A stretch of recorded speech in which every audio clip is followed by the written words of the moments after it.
All right, let's try that. At least for today.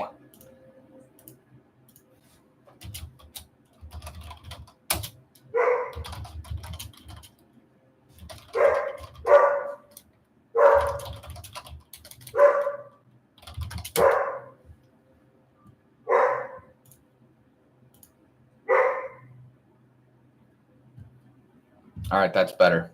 Hopefully. Let me know if you guys can or can't hear me.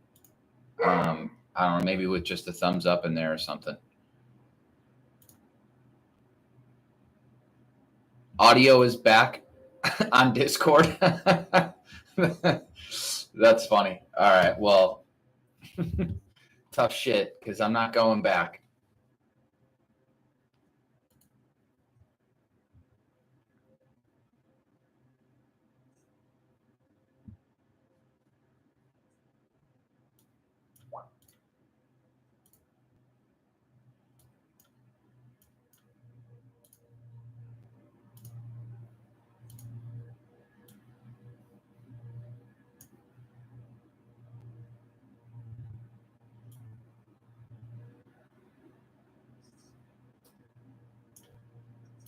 Sweet.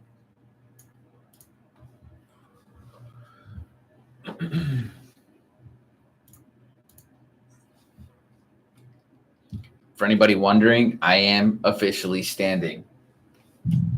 Indeed. Yeah, hopefully, just for today. Yeah,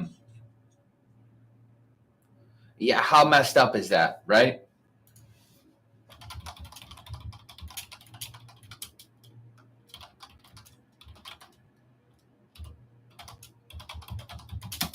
Yeah, the mic's back up. Well, I'm taking it down. I will see you guys on. Well, I guess we can just use the trading floor to chit chat, and then or on YouTube, and then we'll just go from there. I'm gonna disconnect this nonsense.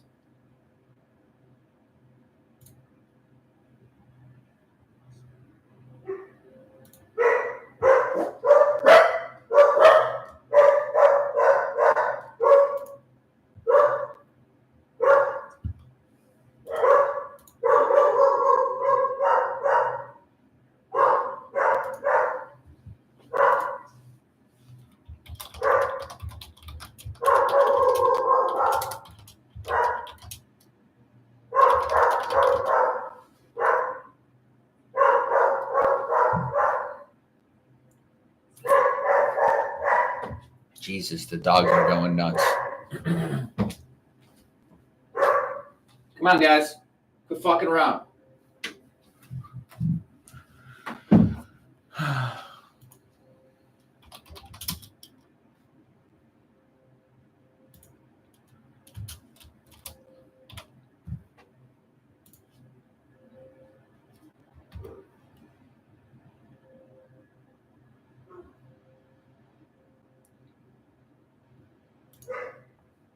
I honestly have no idea. Dude, it's just for today. I don't know what I did. I just tried to start a stream, so.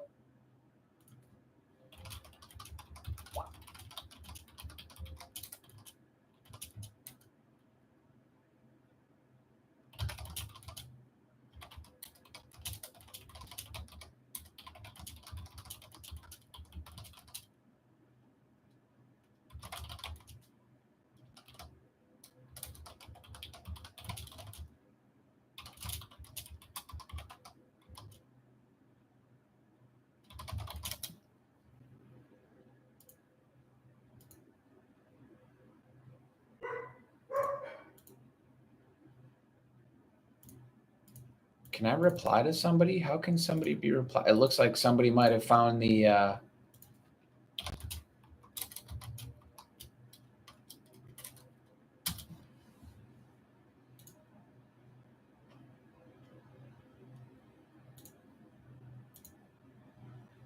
Yeah, honestly, Discord does suck today. Archer hanging in there really well. Yeah, I know. I realized that after the fact, J2, but I'm not trying to disconnect and reconnect. I mean, not going to be a whole lot to talk about anyway. Market's doing what the market does. And it's just, bouncing back here after the morning fade. So that's good. The only thing staying a touch heavy is Bitcoin.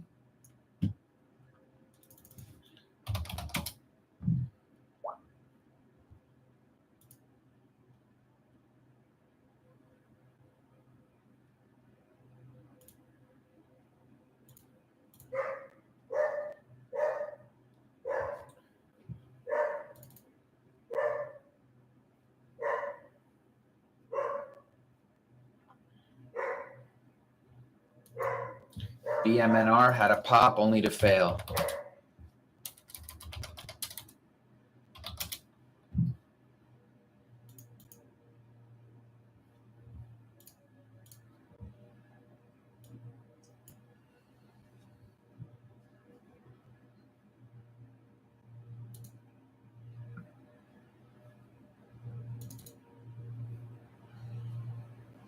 QS trying to go make highs too.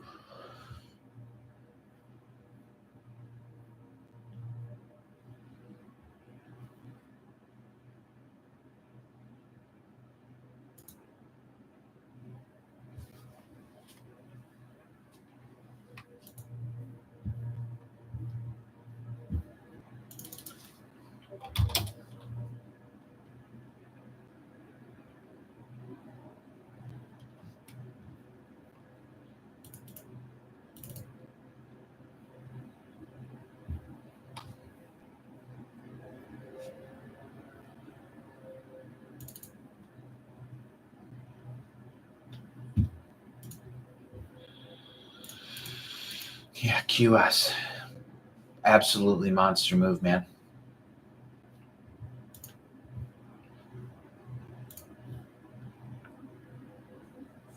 Nice 100% move in a few days.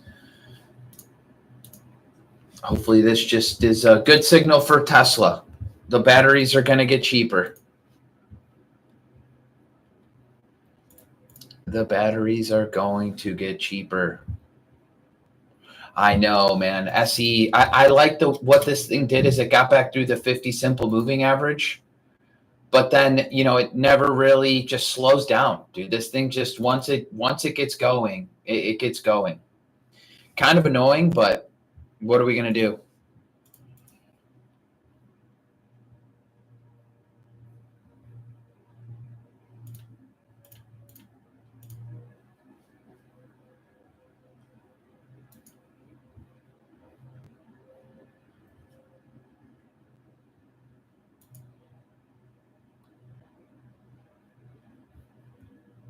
SBET lows. I think this one goes back to teens. 19 sounds good. Yeah, Rubric looking better too. Yeah, Toast is behaving fine. You get the morning, every single day, people trying to just chase this stock, and it's best to be bought against ascending moving averages.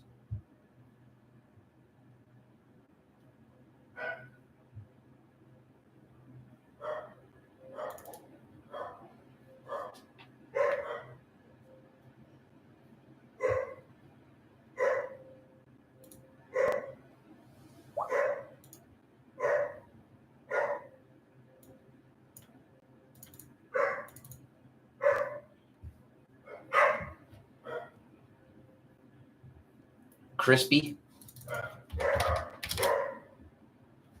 It's a Kathy stock too. Crisper. No,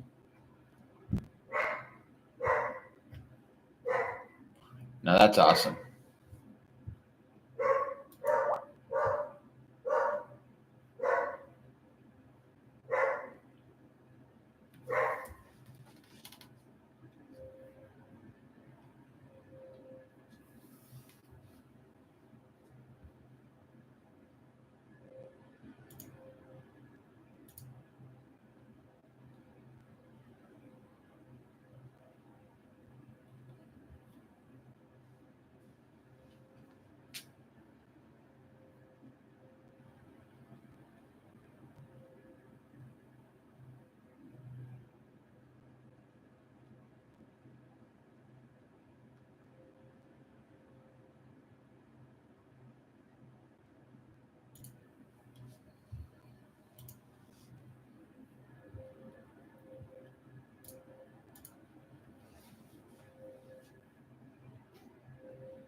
MP. Dude, an IONQ going vertical as well right now.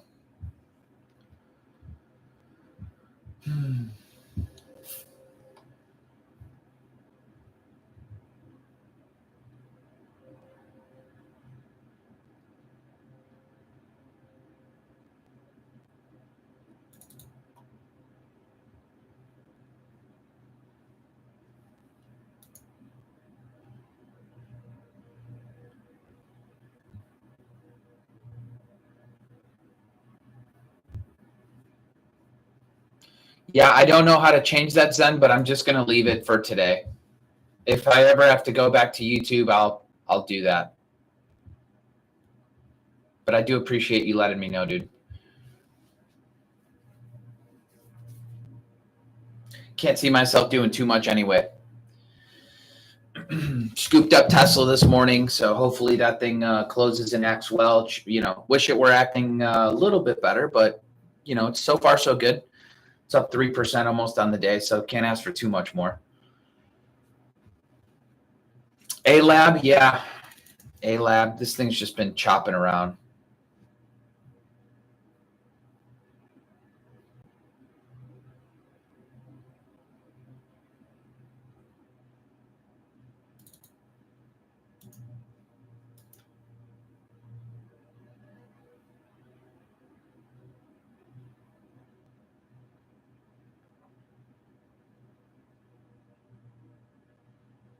You're in hood short.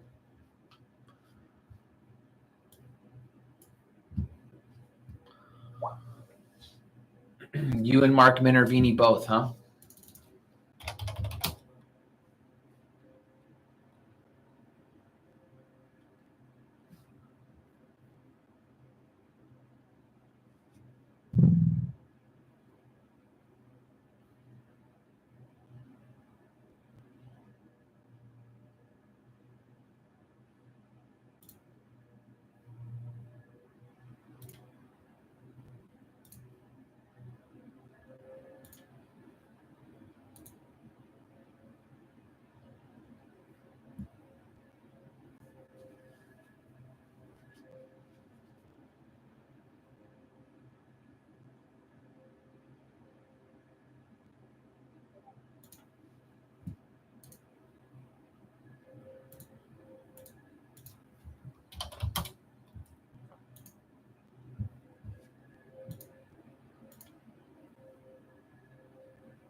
Yeah, I saw Lunar picking up a little earlier. I really didn't think too much of it, but yeah, it's trying to hang in there. Core weave. Oof, man. It's getting worse.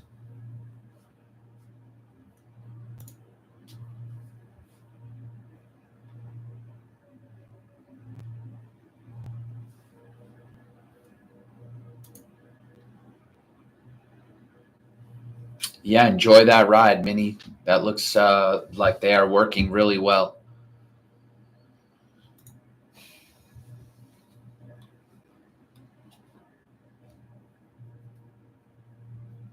MP, what a beast of a chart, dude.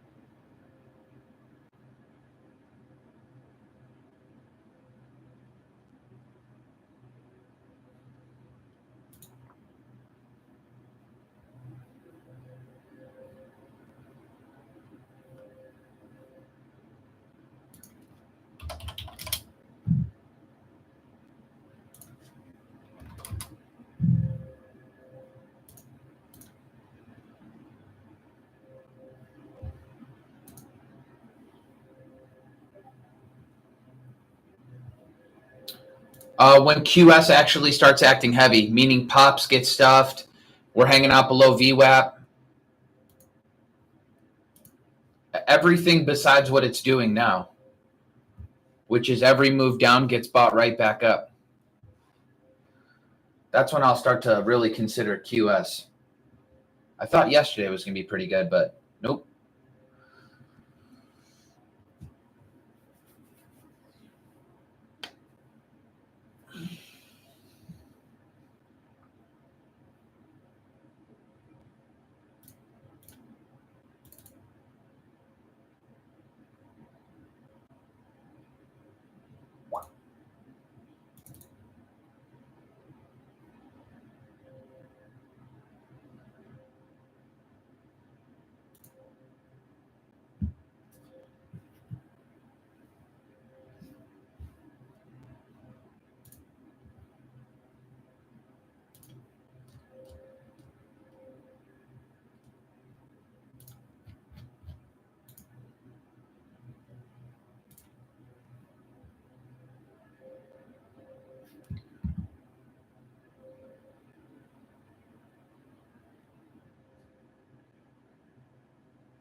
Man, core weave, dude.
All my charts, I'm looking at just hourlies, but hourlies with the daily SMAs on them.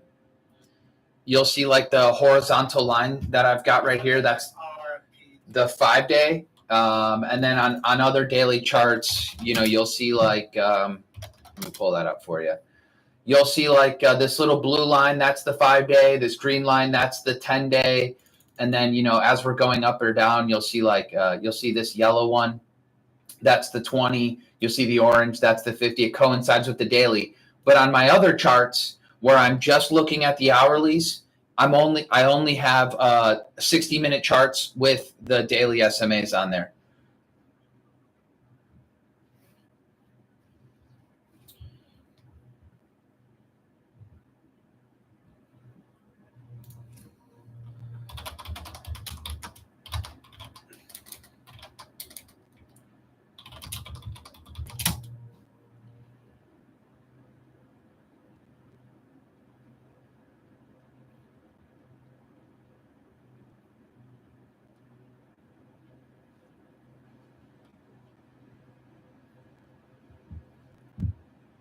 What the hell happened to SRPT?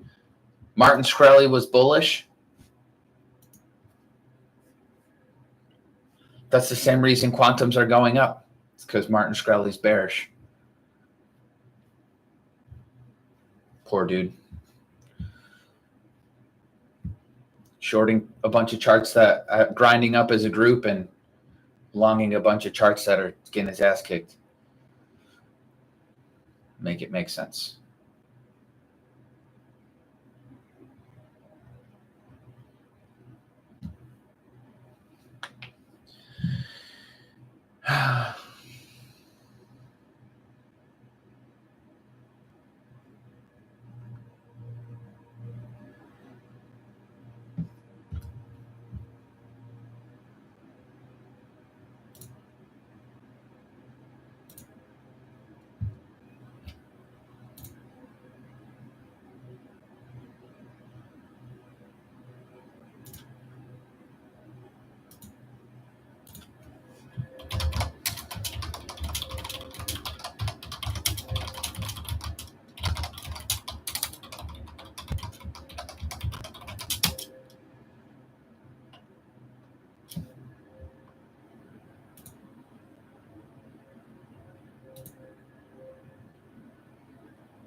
Damn, that's terrible news too. Imagine going to work somewhere and then that happening. Scary.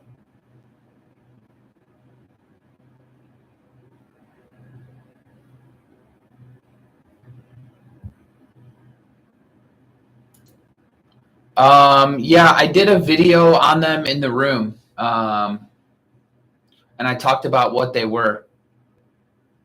My TOS study settings. I could do another one if that'll be helpful.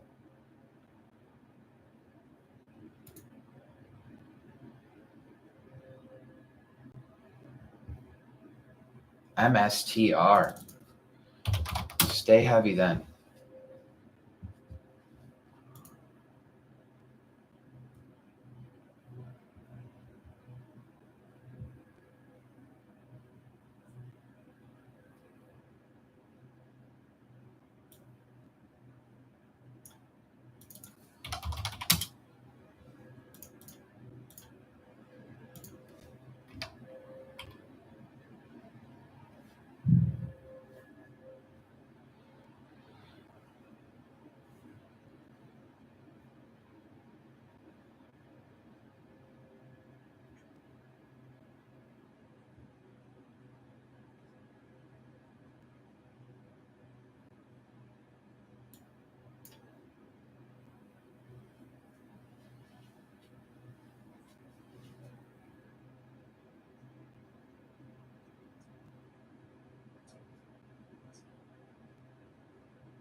Yeah, I mean, dude, Martin has wasted a year of his life on those names.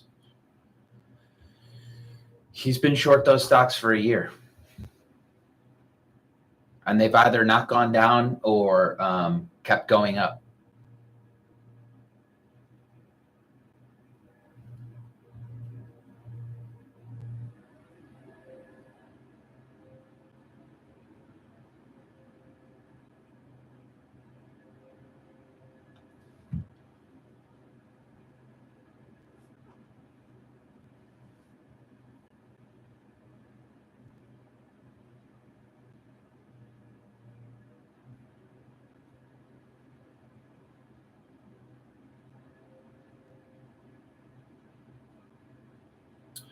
I don't know that I would call them quote unquote good names, but he could have just not been stubborn,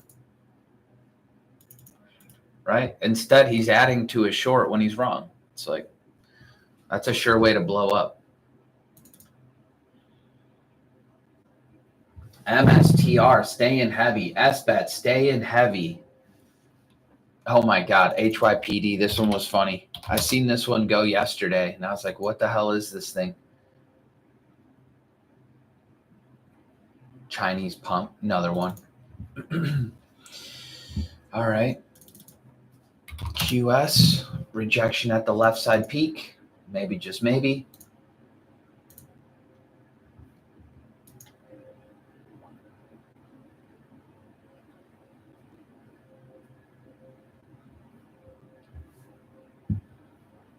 Yeah, I don't mind the SBET short. I think SBET ends up in the teens personally. They're diluting like crazy. So they got a lot of paper to dump.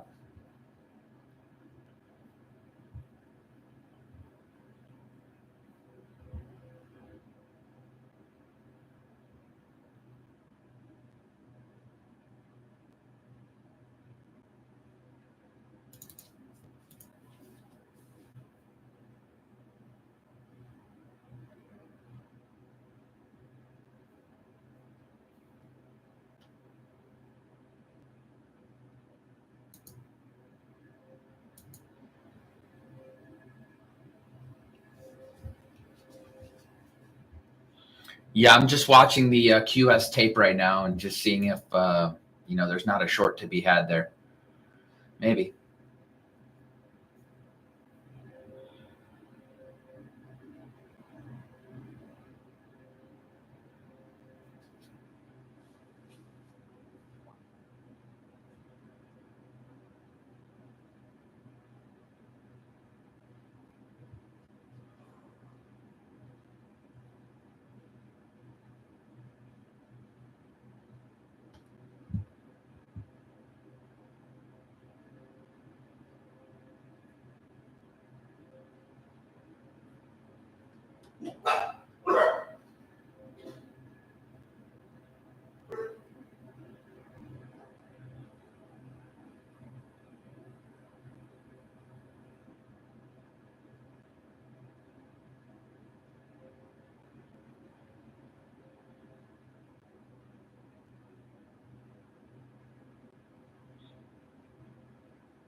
All right, I got a little QS starter on. We'll see if this thing wants to go a little lower today.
Do you trim some APLD end of day? It depends how it closes. If it's going to close near the upper half of its range, then just let it work.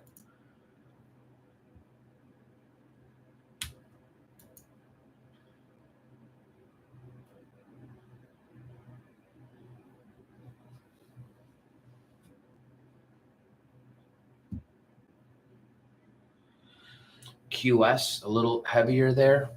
It's good.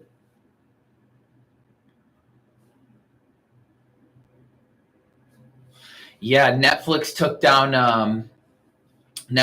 Spotify down with it. And the market's still acting pretty heavy here too.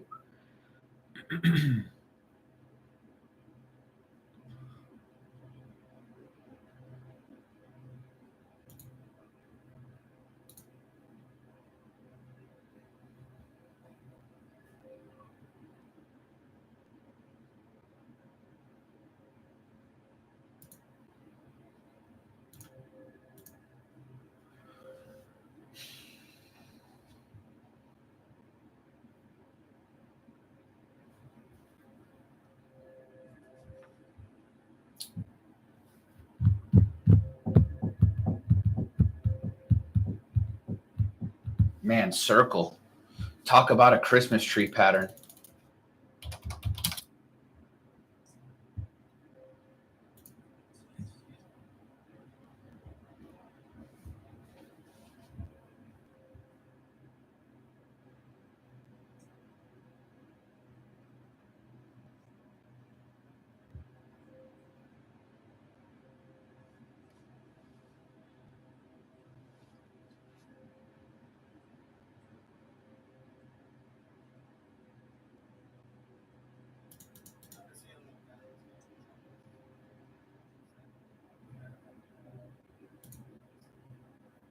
A 15 to 20% tariff minimum on all EU goods.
Circle's the future of finance?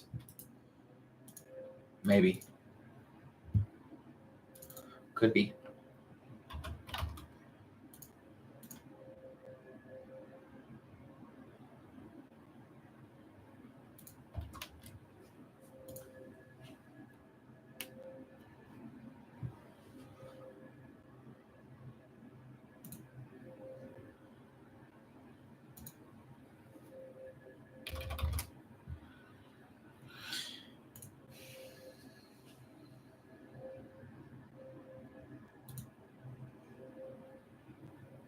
Man, MSTR.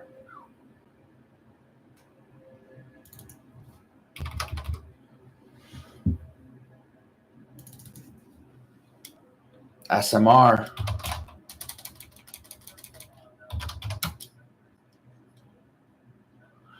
Advanced bill continuing medical marijuana protections and omitting House proposal to block rescheduling. Not sure what that means.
All right, QS. Now we're talking. Stay heavy, little buddy.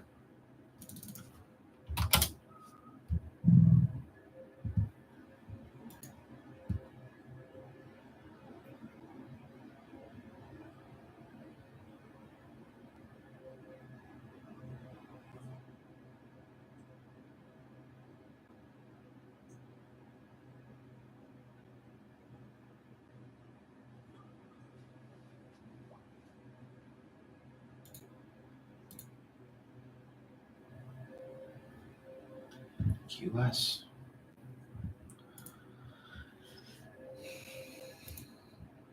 No. Just got a standing desk, so I'm taking advantage.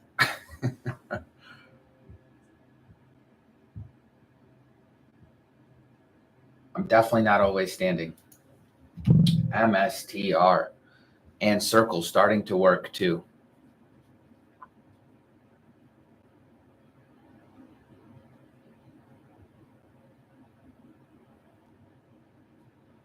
Very nice.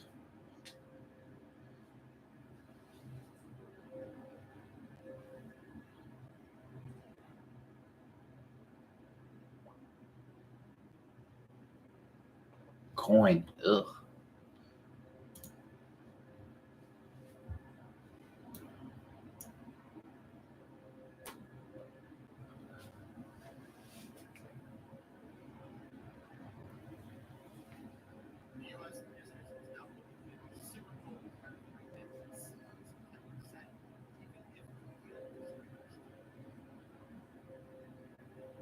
U.S. administration is now looking at a reciprocal tariff rate that exceeds 10%, even if deal is reached. QS. Nice timing on that, too. Kind of rejected its left side peak on an intraday. And as soon as we started to break down, was a nice one. So far, so good.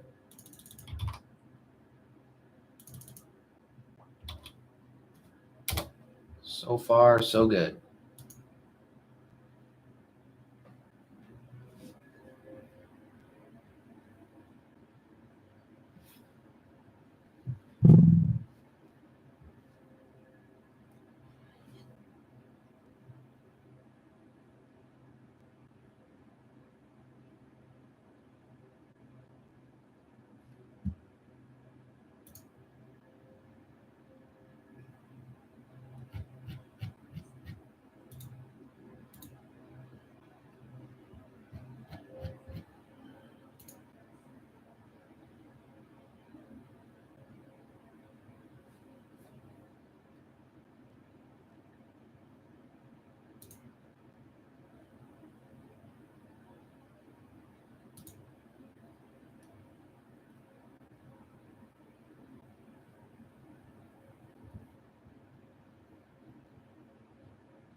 QS. Let's go. Stay heavy, little buddy.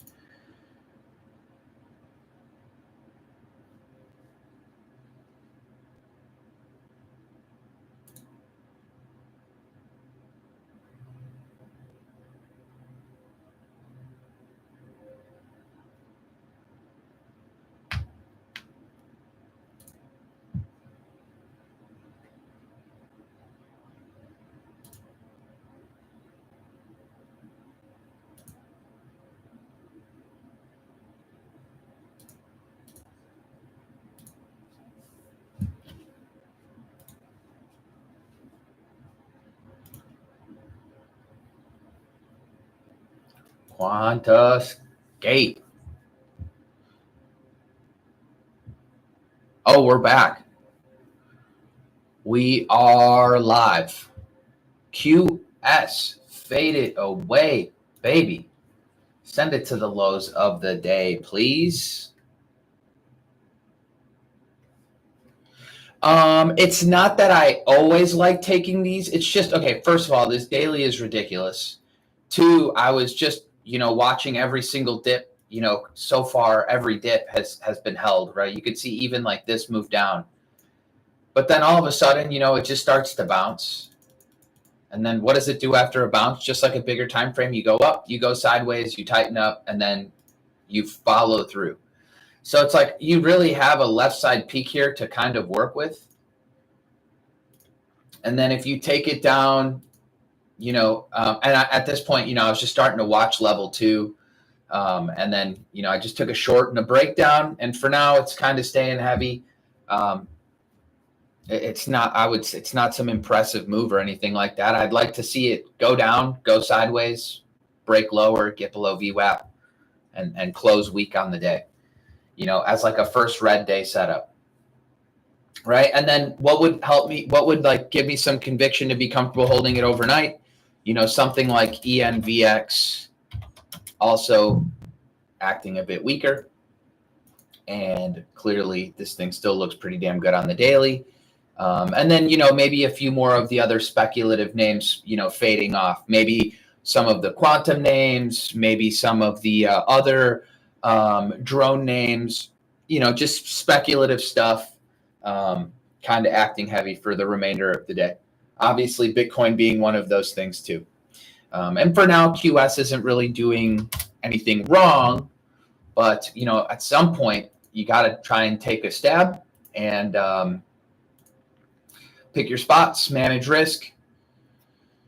And for me, it felt like, you're looking at this left side peak, you barely break over it. By the way, $15, another kind of round number.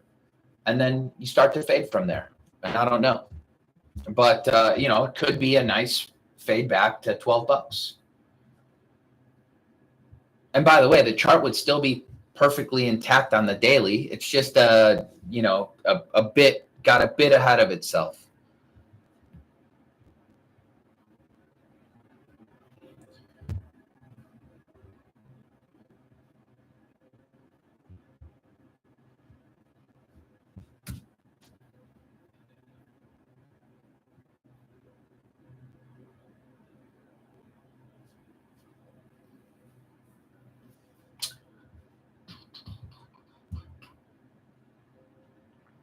I don't know that I'll add through VWAP. You'll break through VWAP and then you'll digest a little bit. And what I almost rather see is you break VWAP, you go to get back through it on the upside, and then you fail quickly. That is a preferred kind of entry. I don't just like shorting the breakthrough VWAP because sometimes it could just hold, right? It'll undercut VWAP. You'll mess up your average a little bit, and then that's where it'll bounce from. What I prefer to do is watch it break VWAP and then kind of go to retest it and break back over and then fail the break back over. Those are always way more preferred.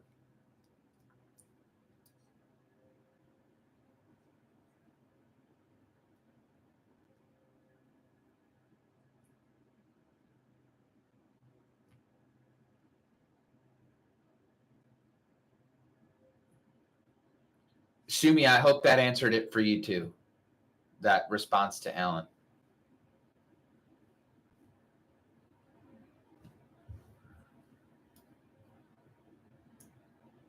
watch it break VWAP, and then what time frames are you using across all charts on your various monitors? 60-minute.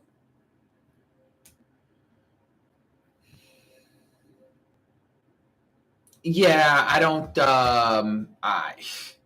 I don't suspect they're going to have some awesome earnings as well. But I more than likely will not be holding till Wednesday. This is a 2-3 day trade at most. It's a first red day setup, and there's a lot of stuff. If you look around the market, names that have made really big moves up, like coin even today, where it's just completely failing today's move. I mean, you look at today's upper wick, that's kind of disgusting. You look at Circle, that's kind of disgusting.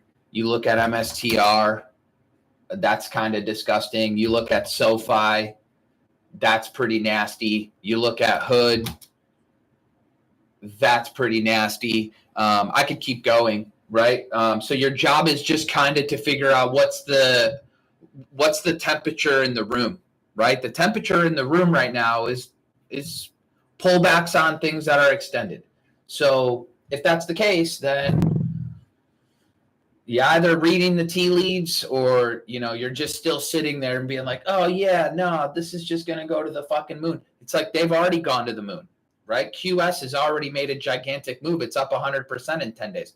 Could it go higher? Of course it can. But since I'm not long it, I still want to make money, and shorting it is not a bad idea. It's just, again, are you reading the tea leaves in the room? Right. And some of what we've been talking about recently, like yesterday, CRDO was a bit heavy. TSM just had earnings a few days ago, gave back that move. Netflix had earnings yesterday, normally sets the tone for, earnings season.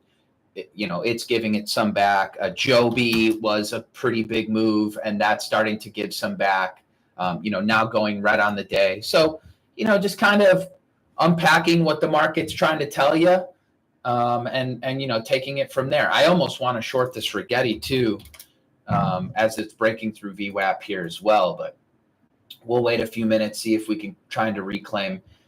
But as soon as it hit its opening print, so that's why I have this green line here. So this thing started to fade today, and then as soon as it hit its opening print, which is this dotted green line I've got on my chart, it started to fail from there. So the daily candlestick started to try and go green, and then it failed.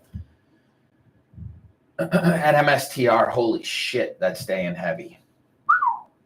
Palantir, breaking lows of the day.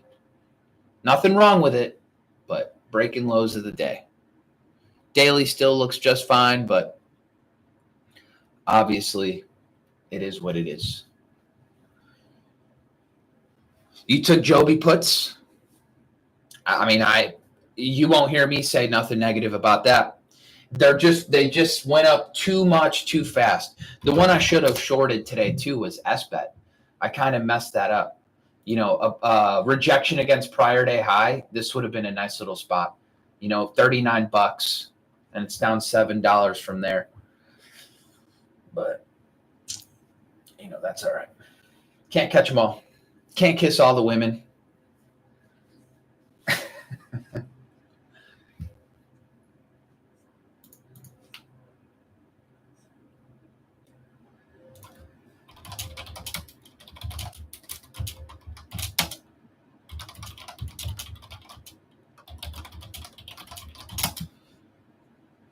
QS, nice so far.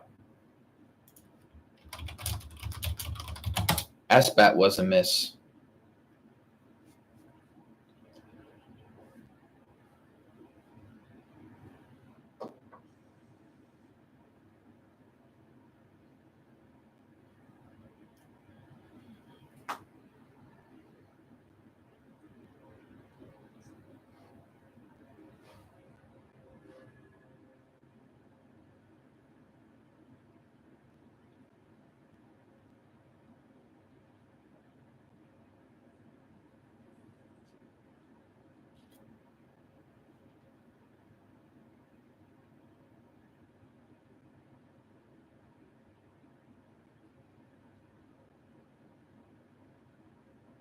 Joby's the second most extended in the $1 billion. Is that $1 billion dollar volume per day?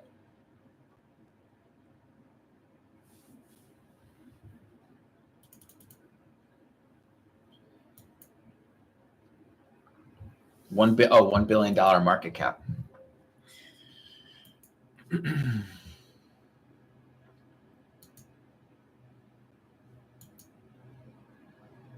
And it's the most extended. Is QS $1 billion yet? Would almost assume so. I could look on FinViz too. Let me check. Not be lazy.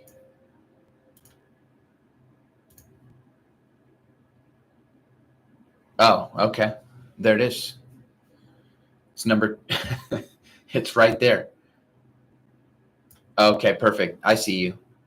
Oh, okay, got it. QS, Joby, GMS. I have not seen this one at all. Oh, yeah. Well, this is a buyout. That's why it's trading like that. MP. Rocket Lab 2. RCL. Oh, no. Oh, no. That's not what I like to see. I own CCL. I'm just hoping these things go sideways a few more weeks. CCL is doing absolutely nothing wrong here. Yeah, thank you, Steve, for posting that.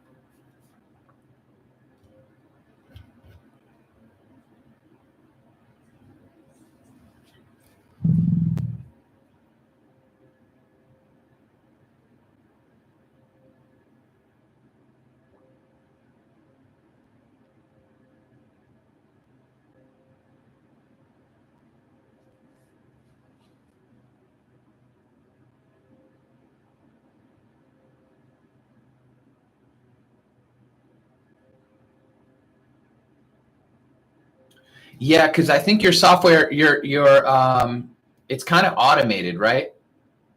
Those lists, they like self-propagate, I'm assuming. Like you don't go in and enter in all of those. And then, so you just would have to go through the chart. And by the way, I can't say for sure that it's a buyout, but just based on the way it looks and the way it's trading, I'm assuming it's a buyout because that's exactly how they trade.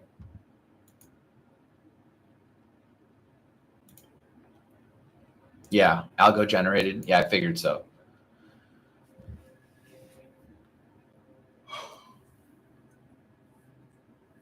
Solar names. Solar.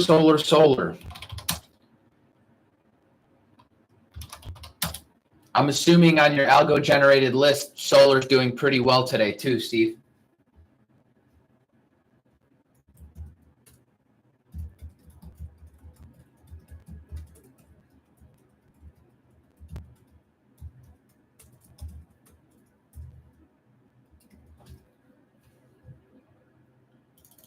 Sedge, FSLR, NXT,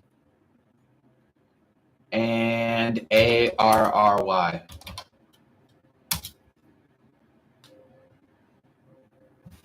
Not bad. Some better than others.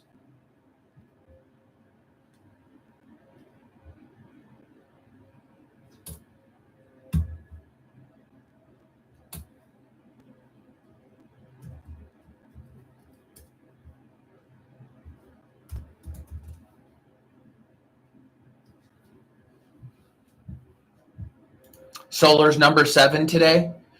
Solar, okay, so what else is above that today? What else do we have acting pretty dang good out there? Crypto? No. Here we go.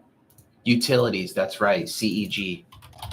I did notice CEG and VST. Indeed. I wonder how Bloom is looking. Bloom's not too bad. Bloom was almost buyable off of this 20 simple moving average today.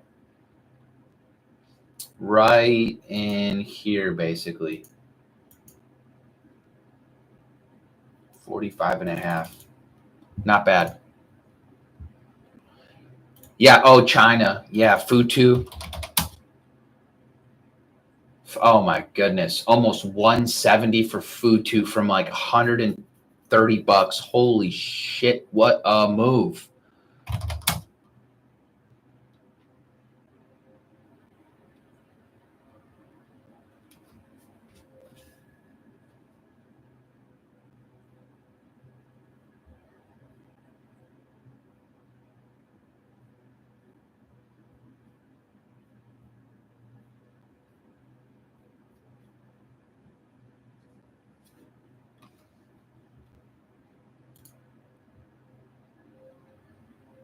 Yeah, you know, Steve, I kind of noticed while NVIDIA was going down, Marvell was hitting highs, which was kind of odd.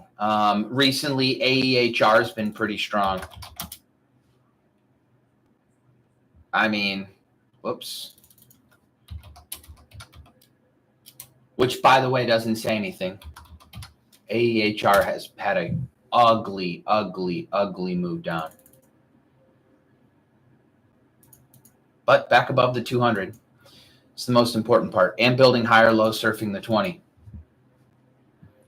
Can only hate so much when they're doing that.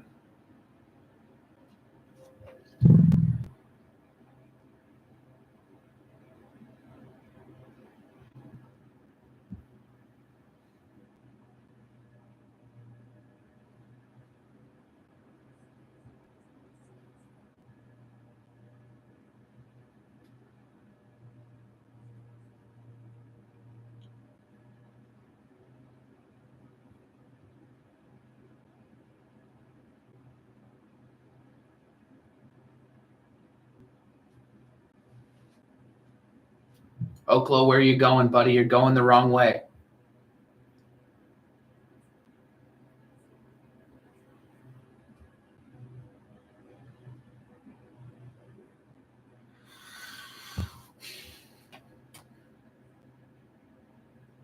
Yeah, runs. I saw run. I don't know that I think it's setting up the best, but it's hanging in there. You know, it's trying to establish itself above the 200. I mean, it's not terrible. It's more so a group thing. You know, the group is hanging in there pretty well. All right, QS, what do you got for me? SMCI straight down today. I don't think anything worse than MSTR. That one's straight down today.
They should give you a PhD in fumbling the bag. Why? What happened, Cass? What'd you do?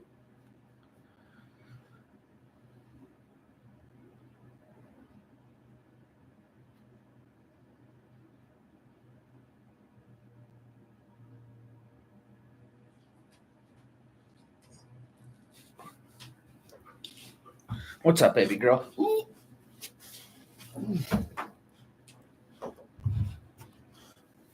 She was pawing at me, so she just wanted to say hi, I think.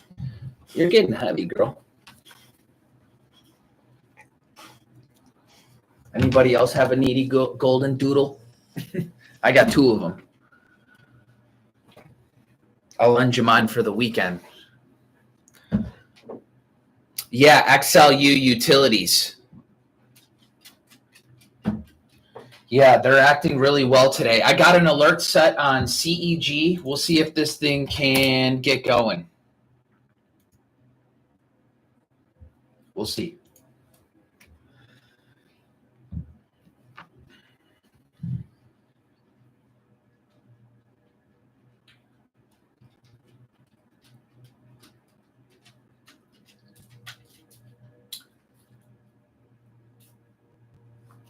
You gonna bring me your toy right now?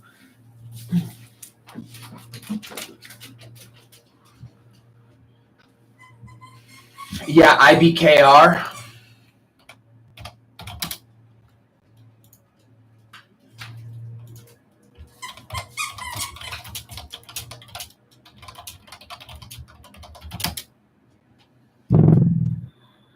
Yeah, nice gap up, but nothing after. Sold Futu, SMR, and ETH too early. Oh, yeah. Well, you got two more buddies who were banned from Schwab today? Yeah, they just don't like day traders, man. You know, especially ones that click way too many market orders and dominate. You hear that, Cam? There are people getting kicked left and right from Schwab. Yeah. I know too. Huh? I don't know. Probably a few hundred would be my assumption.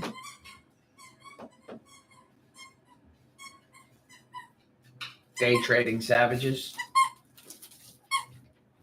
CLSK. Down we go. Oh, buddy. Yeah, a lot of these names just down today. Coin trying to lose yesterday's highs. Kind of a nasty candle there today, too. Where do you go if you get kicked from Schwab? I like E-Trade. That's where I place most of my orders.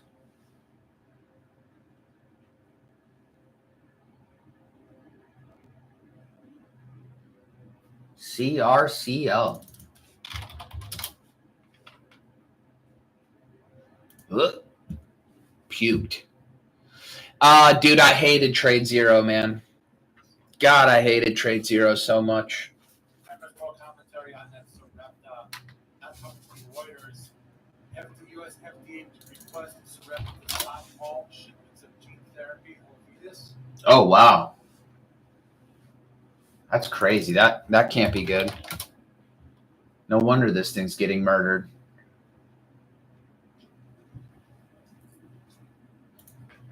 Holy shit, Sarepta. Did you hear that? Members, more commentary on that Sarepta, not coming from Reuters. U.S. FDA to request Sarepta to stop all shipments of gene therapy, Elvitas. Yeah, it's part of the edge, dude. So I did it for a year and change, and I got them for just over $3 million until they finally kicked me off. And part of what they're doing, well, one, you want to be trading in a super hot market, but they effectively offer you midpoint fills. And what that means is if there's like a 10-cent spread between the bid and the ask, let's just say it's like $10 on the bid and call it $10.12 on the ask. If you market order, you'll get like a 10.059 or a 10.064 or a 10.069, something like that, somewhere right in the middle. And if you were to sell, you get that same fill. Well, okay, if I buy 10,000 shares and I buy and I sell, then fine. Maybe you take on 10,000 shares, maybe you take $100 loss getting in and out really quickly if you're not right. With something like Trade Zero, you're not going to get filled on the bid because you have to put in a 10,000 share order on the bid. But if you go to market order on Trade Zero, you're going to get filled on the ask. So you're going to get filled 10.12. And then if you go to sell and you want to get out, you're going to get filled on the bid, which means a 10,000 share order with a 12-cent spread. If you click in and then you click out, that's a $1,200 loss, right? You don't get that with Schwab because they offer liquidity on a market order on the midpoint is what it's called. So yeah, midpoint liquidity. and it's a real thing. And if you're, scalping it, it's not a bad way to get in on a dip, right? You don't have to fill the bid, right? So you get your fill.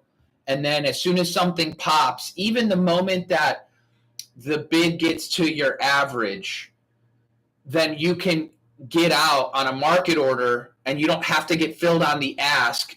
Because if you put a 10,000 share order there, maybe you don't get filled. You can market fill and still make money, as long as the bid's at your average. So, and you just scalp it over and over and over and over and over. And you do that long enough and they'll come get you.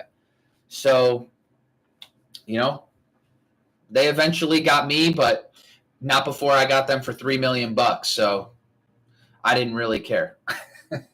And then at that point, I personally knew it was, time to learn how to swing trade. It's like the environment started to change. Sympathy plays really weren't working at the end of 21. So mentally I was like, all right, it's time to, to kind of focus and do something different.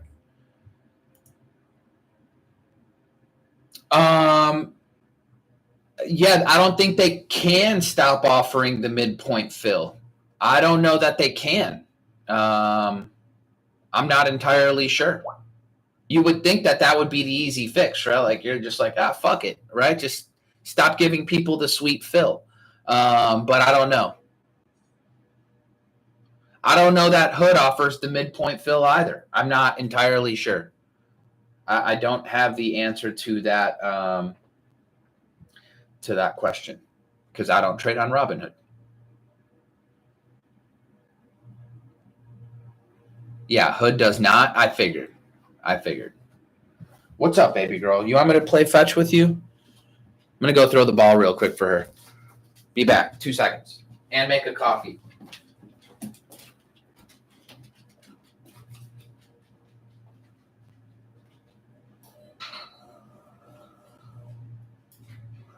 Well, you going to go outside or what?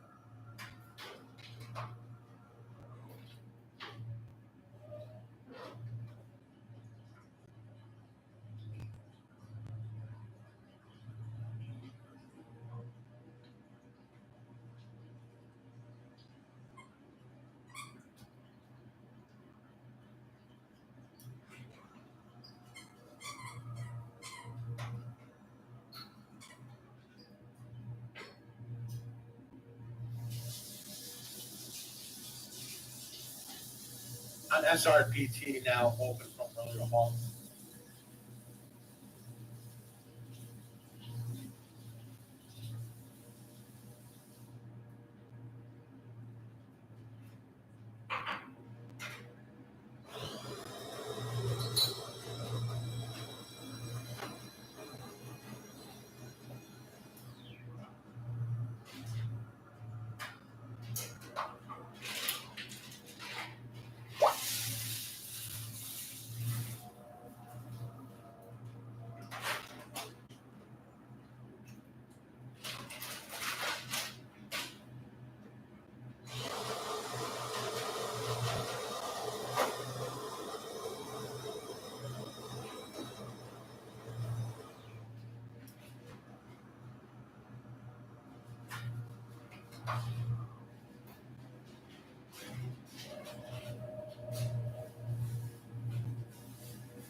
All right, we're back.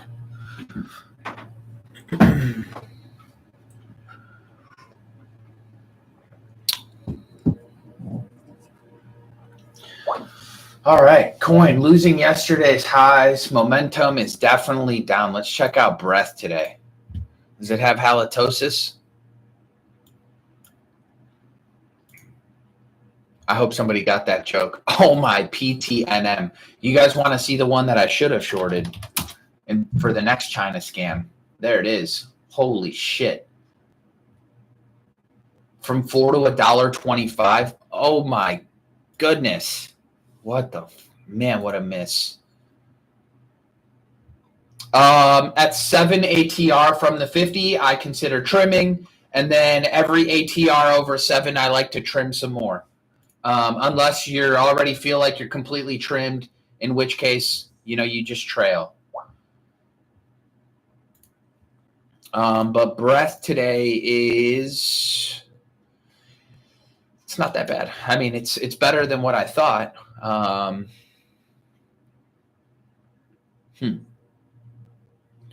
the issues on the total advanced declining issues on NYSE, NASDAQ, and Amex.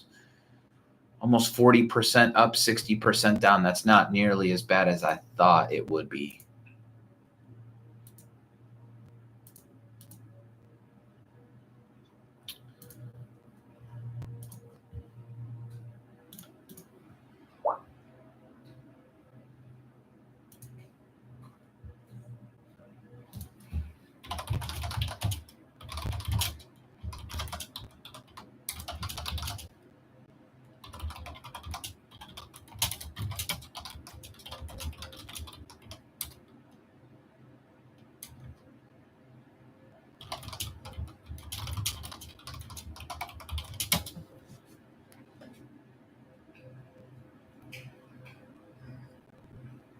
That's crazy. 20 scalpers banned. Oh, man.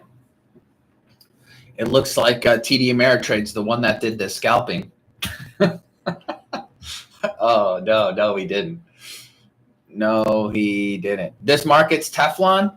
I don't know, man. I'm seeing some overextended stocks, come down. I'm seeing the QQQ stay a bit heavy today.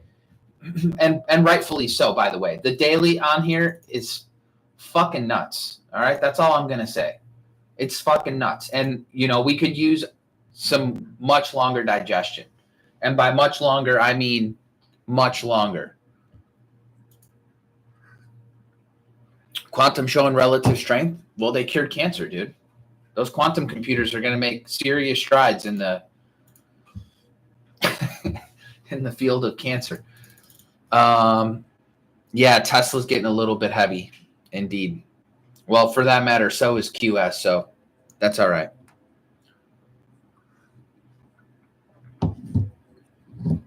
Microsoft says they have a working quantum computer. What does that mean? Like it turns on? The fuck does working quantum computer actually mean? Like they got power going to it?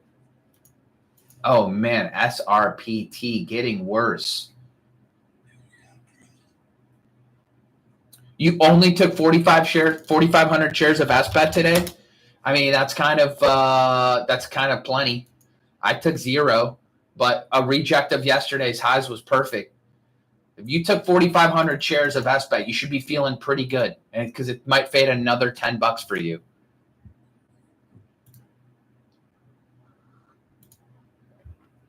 You took it at 35.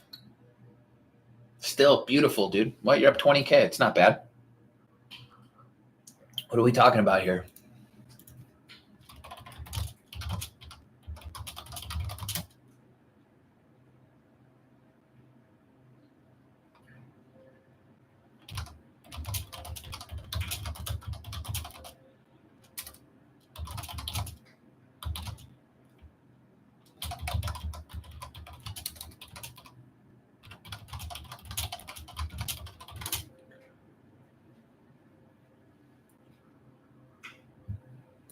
Urban gap up today.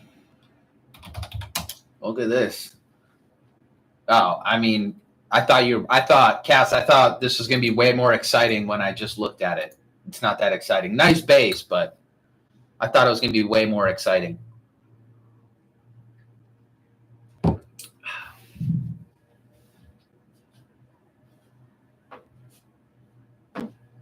All right, it's time to sit now.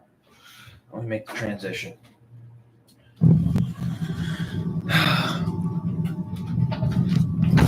Oh, shit.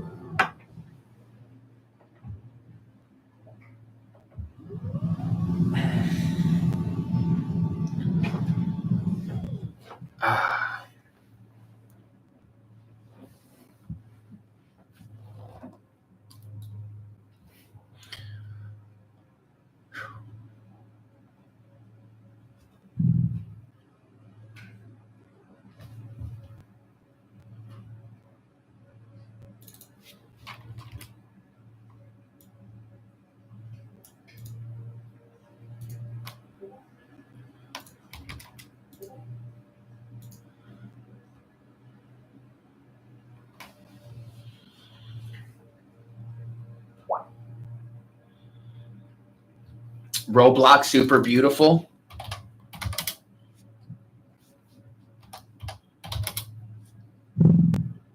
Yeah, this is also getting crazy extended too.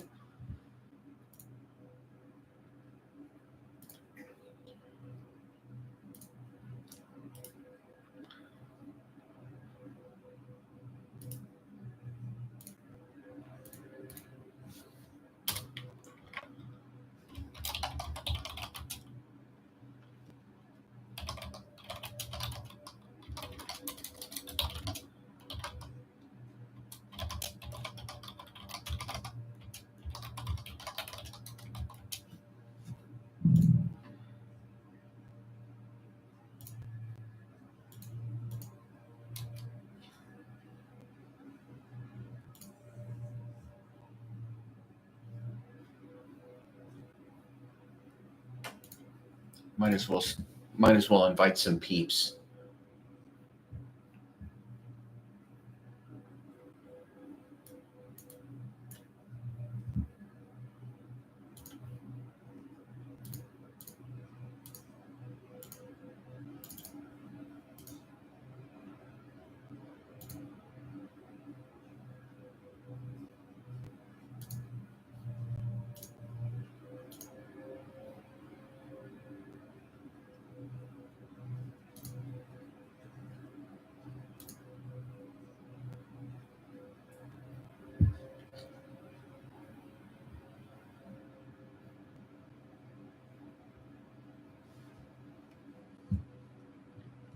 Galaxy looked good 2 days ago. Here, not so much.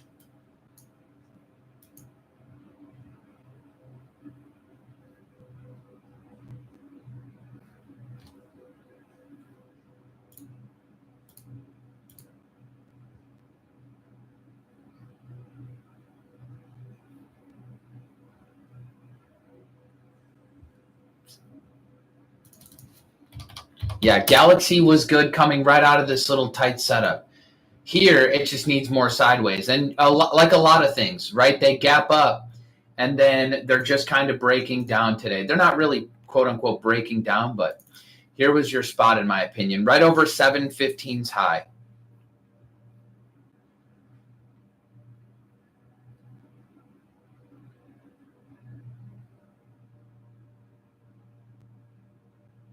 You got stopped out of BTM today? Yeah. I mean, it wasn't terrible, Ryan. I don't hate it, right? Big move up, a month of sideways, higher lows, super tight yesterday. I mean, you keep finding setups like that, and you're going to be just fine for the rest of your career. I mean, the only negative is that it only traded 10 million bucks a day. Might be the only negative thing I could say about that one. Otherwise, totally fine.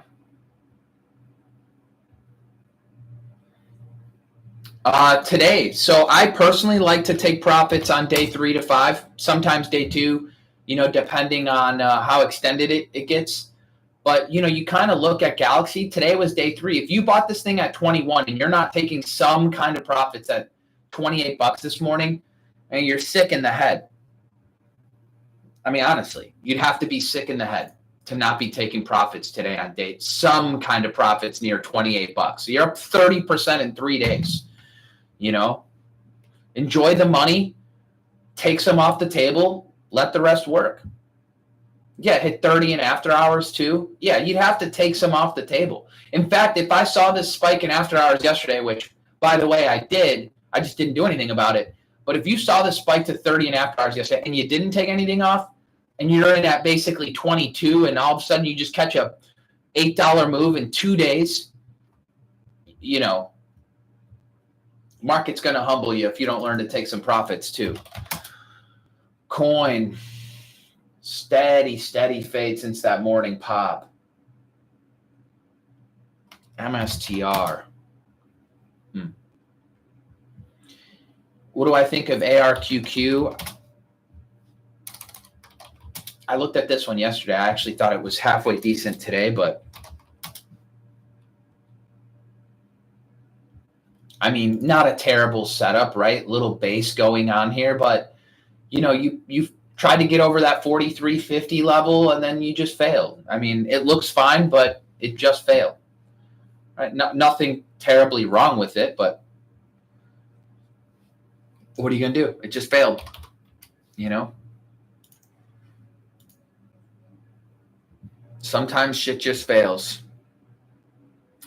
I wouldn't use the word concerning, but you look at MSTR, you look at Coin, you look at Palantir today, you look at Meta recently, you look at your SQ, your Joby, you look, I mean, Roblox. So much shit is just getting like way ahead of itself. Way ahead of itself. Not to say, you know, it can't go higher, because everything can go higher. But just things got a little too frothy. No, MP's a little different, right? The government owns some. They got government contracts. I don't know, man. That's one that I wouldn't necessarily want to try and pick a top on.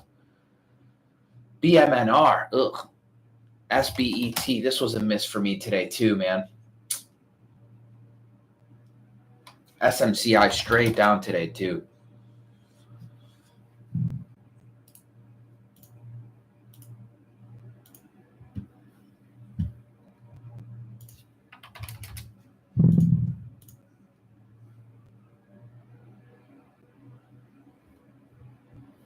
NCLH. Well, I own CCL. I'm pretty sure these are in the same group. Yeah, NCLH is fine, but it's not the leader. You want a better setup? You buy CCL, which is the one I own. And I own it from 2570s, basically, 2580s, if I'm not mistaken. I'll tell you right now. I've got me some CCL from 2577. Oh, my little girl, you just jumped up into my cup, silly.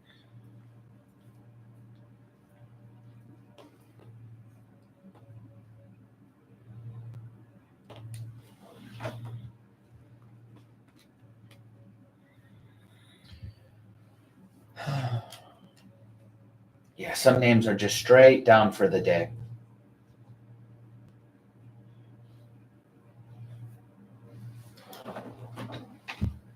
Yeah, UPST, not terrible. Upstart, not too bad. And Affirm, same deal. Again, they're not bad. They're not great. Nothing really to them.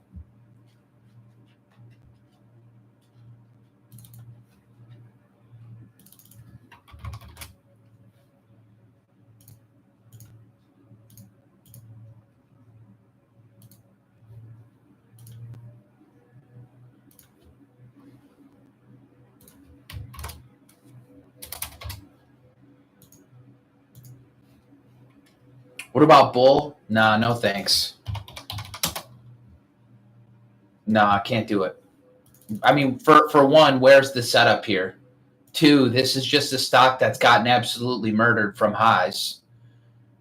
You know, also it's up 3 days in a row, so it's like, can you really just buy it here? And, you know, maybe it tightens up and then you get a better setup, but Nothing here.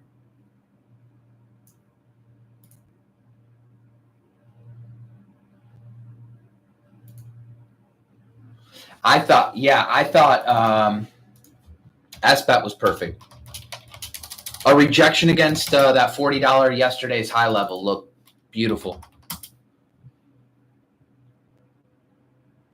mean, just perfect. Stays heavy. Looks super nice.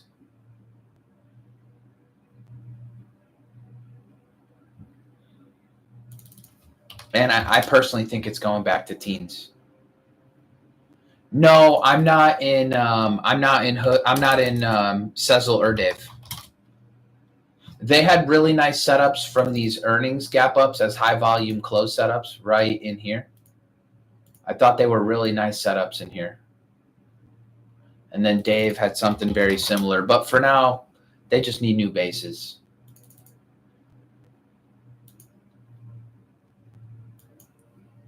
And, you know, these things, they just get hammered quickly. This could turn out to have been a really nice undercut and rally. 186. Nice move in Dell. Mm-hmm. Yep, super. Right back at it.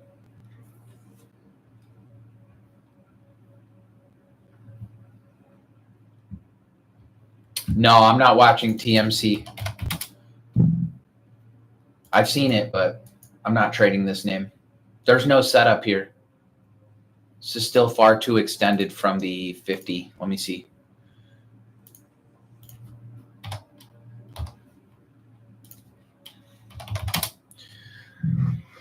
It's not that extended, actually. Only 5 times its average true range from the 50. It's not that bad. Could get worse.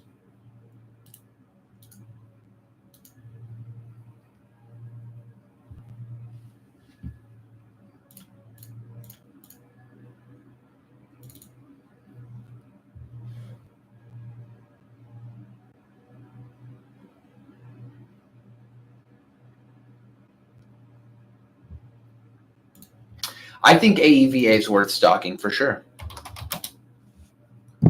Yeah, this thing made a super, super move and then just sideways here. And by the way, like, I don't think this pickup in volume is our Aunt Sally, right? That's looks like institutional accumulation on the way up. And, you know, just building out a base. Just building out a base here, I think is completely healthy.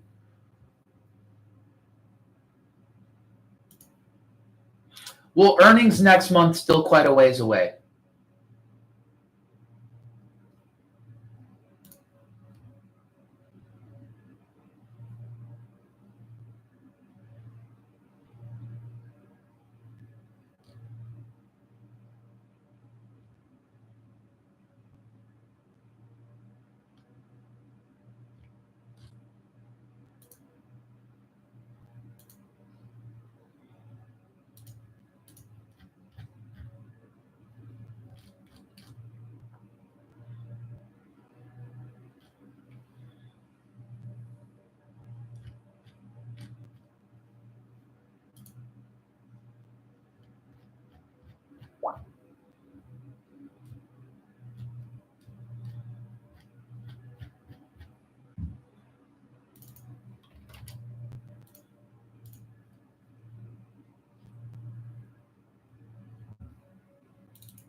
My dog's hilarious. She just struts into my office and just drops off her toy right next to me, all frustrated.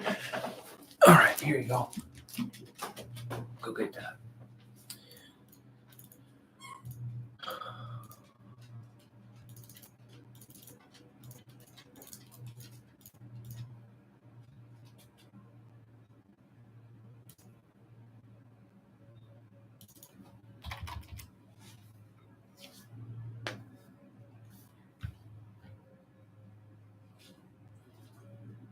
Stalking AEVA. Well, it'd be for a long entry, but it just needs, I think, a better base here.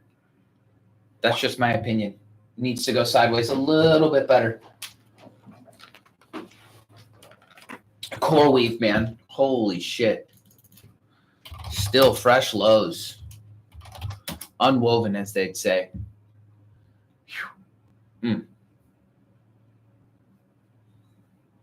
That's an ass kicking. 120, I think that's coming. I think Google's looking really good. I think so is Amazon, for that matter. I just think that these are very annoying traders. You know, there's not really a clean setup to be had where then it just explodes from like some kind of a pivot. So it's, you know, it's one of those where you buy and then you know your stop is lower and then you just let it work. That's kind of how that one feels to me.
On NVTS.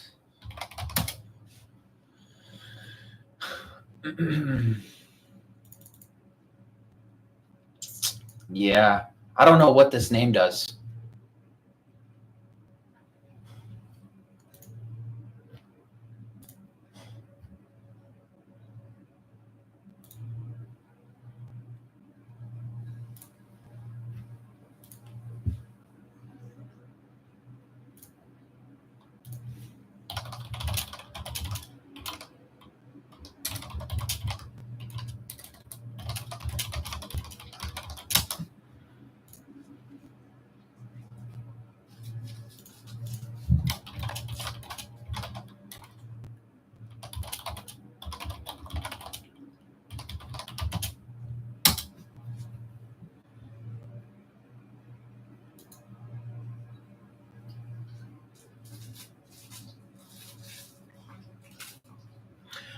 They had the NVIDIA partnership. Yep, I do remember that. I like Tesla. I like Tesla now that it's back over the 200 and the 50 simple moving average. The key is going to be to, you know, close nice and strong. If we can close here a little bit higher, you know, 328, 329, that would look even better to me.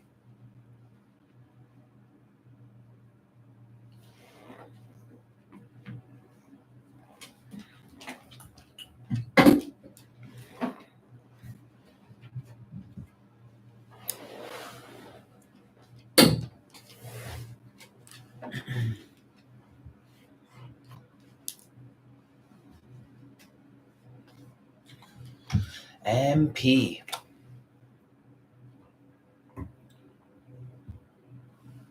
What the hell is Ripple Treasury? Do we see a turnaround in NQ? Probably. I don't think anything is wrong with the market here. I just think, you know, a lot of stocks deserve to take a breather. ABAB. What's going on there?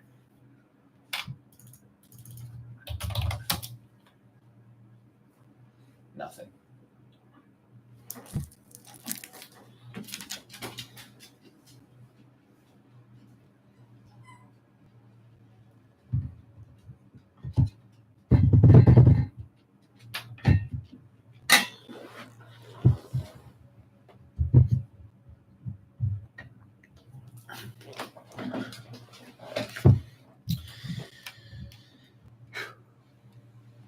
Galaxy.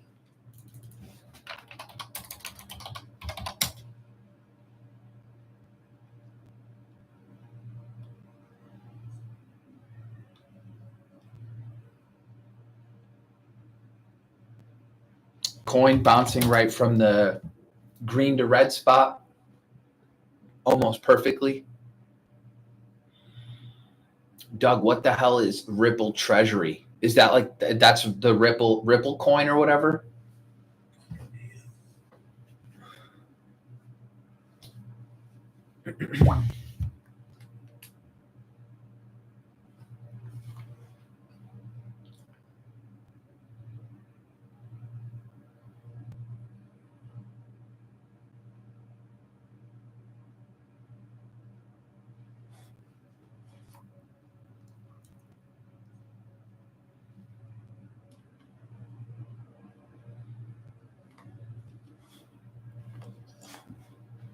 What's up, girl? Come on.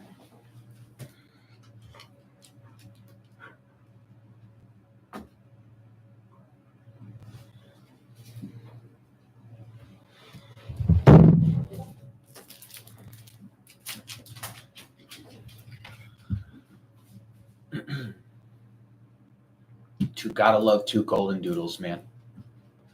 Just nonstop action. All right, let's go through some of these. NVIDIA needs a bigger base, digesting well. Netflix down almost 5% today, losing the 50 simple moving average, maybe. Coin, depends how we close. Candle's kind of ugly. Man, this LNTH, ugh. Still going lower? Oh my goodness. Dude, what the hell is going on here? Who knows? ANSS beaten up. Joby, this one's gone up a ton too.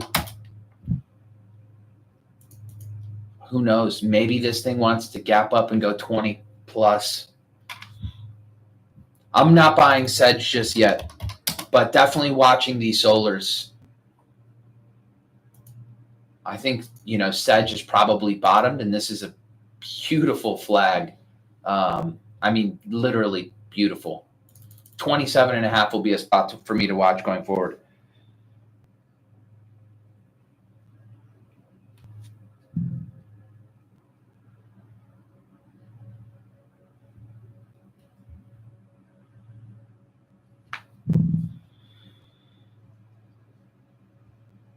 Yeah, no, there's like very little traction to be had on the short side. It's like you want a short and then everything rips right back up. But yeah, Sedge looks good. FSLR looks pretty good. Run looks pretty decent.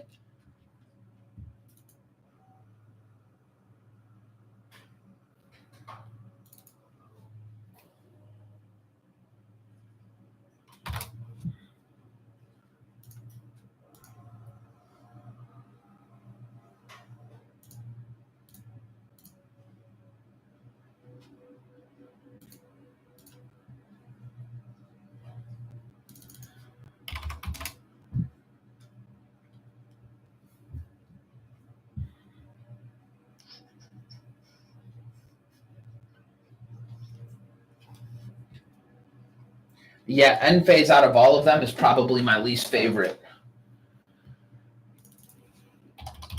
Is this Regeneron? Oh yeah, Regeneron. This thing's been getting beaten up for a while.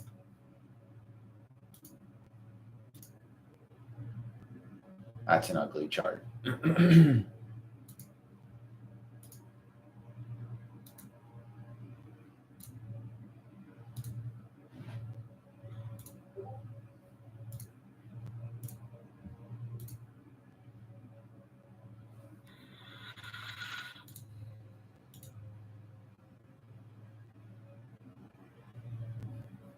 You got stopped out of MP at 31.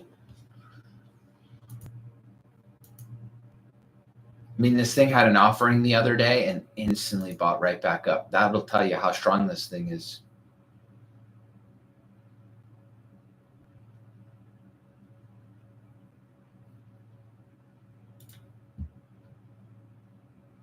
Thoughts on App Lovin'? I like App. I thought 360 was a pretty nice spot. It's just you've been dealing with this super choppy action, right? This has just kind of been the story of a lot of stocks. And the best way to buy any of them is off of ascending moving averages. So zoom in, take it down to the daily. So know where your moving average is on the daily, and then take it down to a smaller time frame, and you'll see it bounce like right here on the 50-day.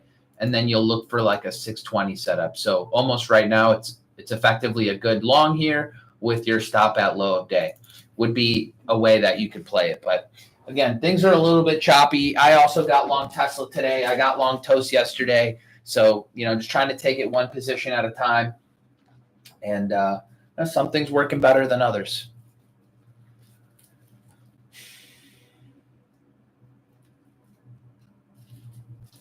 Oh, I was thinking, Doug, I was thinking there would be a dog with hat treasury.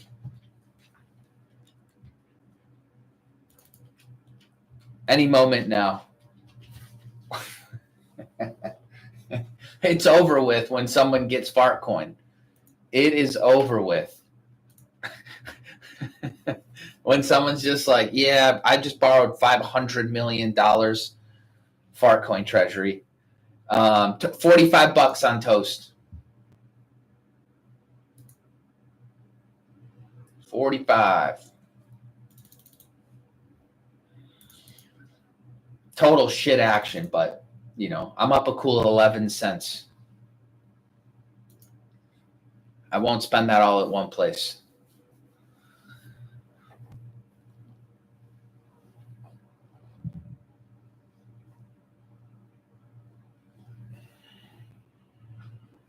What's up, baby girl? You need me to throw the toy some more?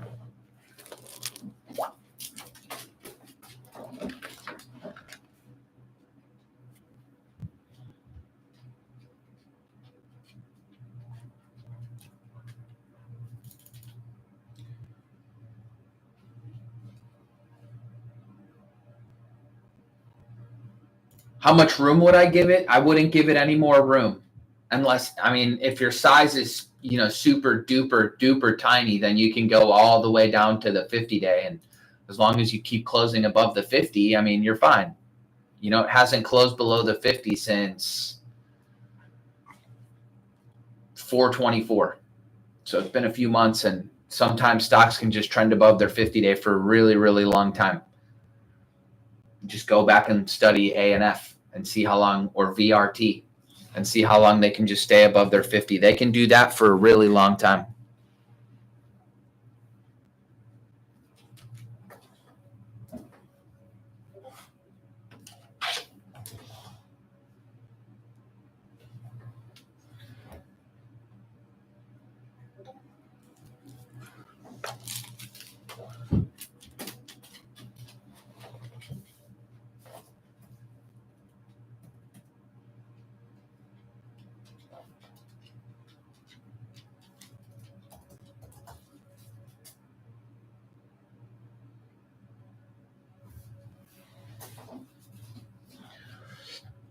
I like Toast.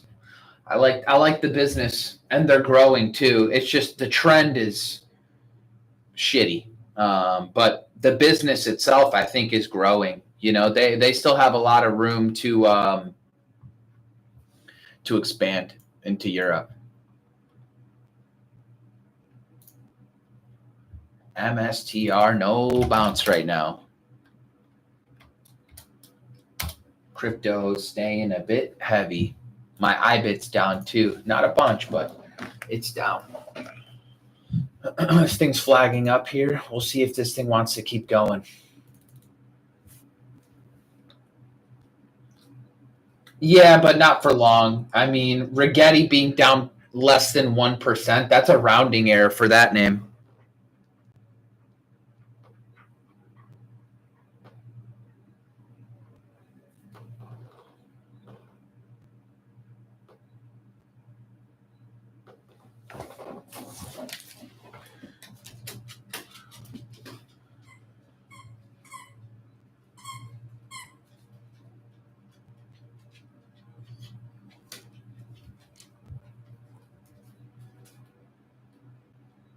All right, what else do we got happening on out here? Microsoft doing just fine. Needs a whole new base. AMD could use a base. Meta could use some higher lows off the 50. Palantir could use a base. Amazon's trend is up, but sucks. TSM could use a base. Man, I own that name at 202. That one hurts. AVGO, same deal. Semis just need new bases. This JP Morgan's got a little series of higher lows going on. This one looking like it's trying to go higher too.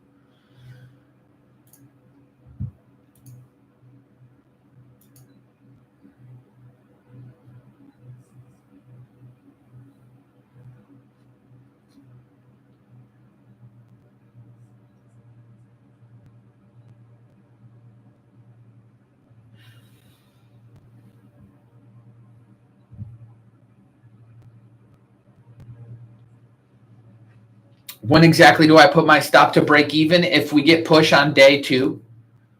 So like if I buy something and then the next day I get some push, then I'll move my stop to break even. Right? I always like to improve my worst case scenario, especially taking as many trades as I do.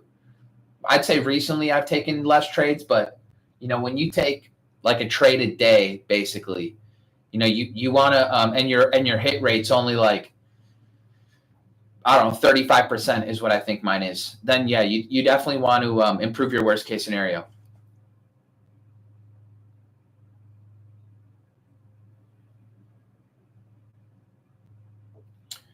Well, Toast is near 52-week highs. It had a gap up on its last previous earnings, so it was taken pretty well by institutions.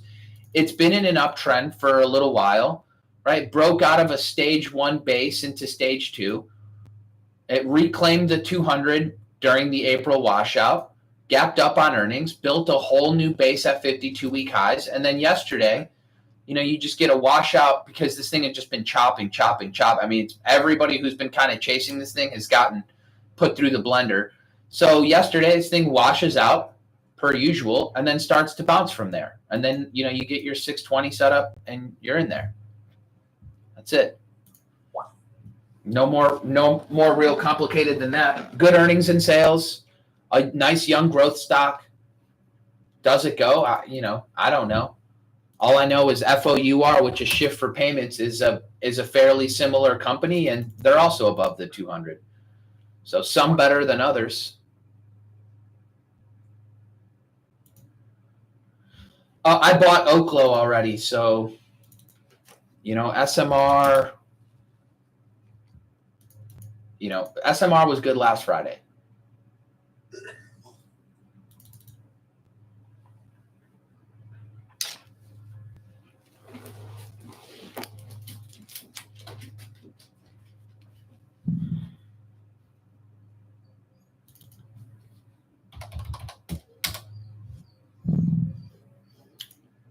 Yeah, I mean, but Reddit doesn't really have tons of momentum right now, and the market's a bit extended. So how much can I naturally expect from Reddit here? I mean, could it go? Yeah, it could. I just don't really see something clean.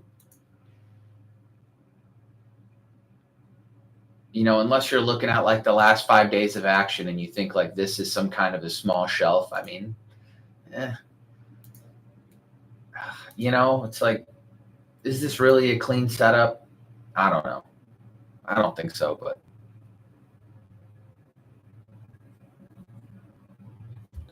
Thank you, sir. It's my boy Kunal out there. Thank you, man. Look at that. Hope you and the fam are doing well. So some semis coming lower and some semis like Marvell. So the leaders are pulling back and the laggards are going up. It's kind of what it's like right now.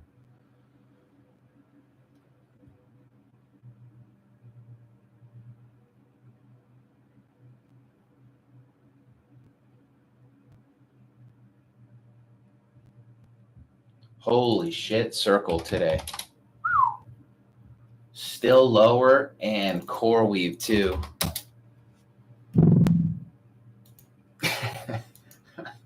keep saying it, but these longs, they've officially unwoven. Oh man. Oh no. Are we supposed to say, should we have listened to Jim Cramer?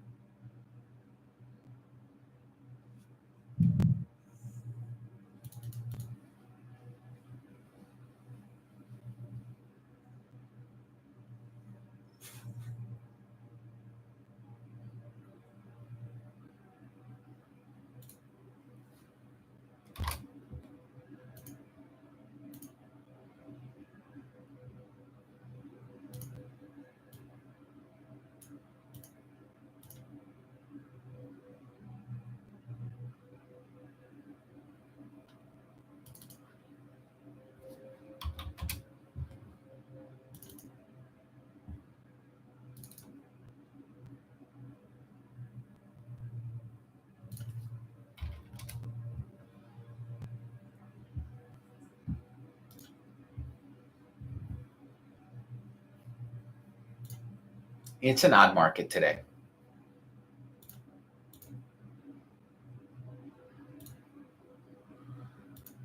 Solars are looking pretty bottom, Canal.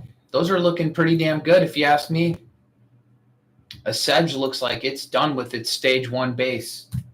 It's looked like people hate it the most. Now it's time to go.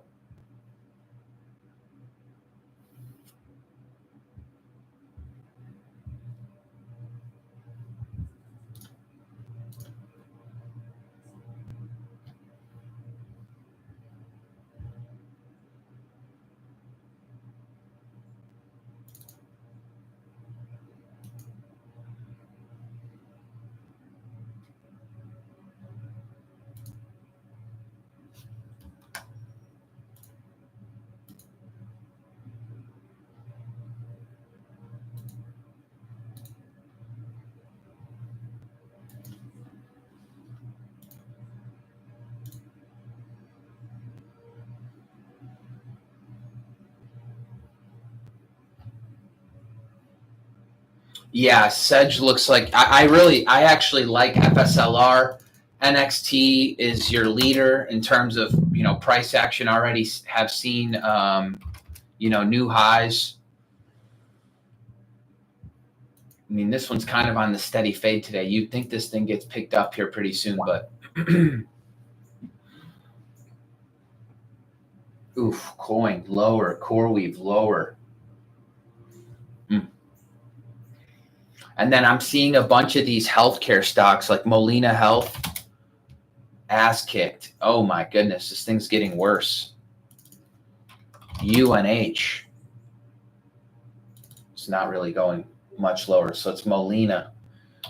Crypto stocks getting beaten up a bit. Iron. The longer the sideways, the better. Yeah, SRPT. Yeah, I saw that one already.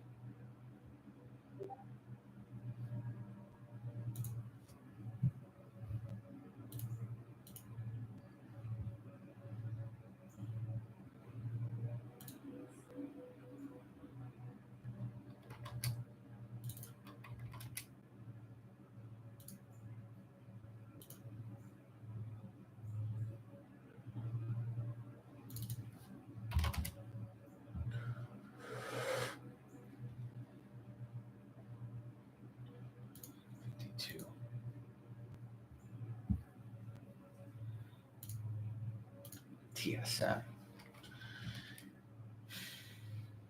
Man, somebody should have told me MSTR was going to be an all-day fade. How come they never tell me about this stuff? This is a disgusting day. I couldn't even imagine like MSTZ. Is this the inverse? Yeah. Super nice day here. What's the long MSTU? Ooh.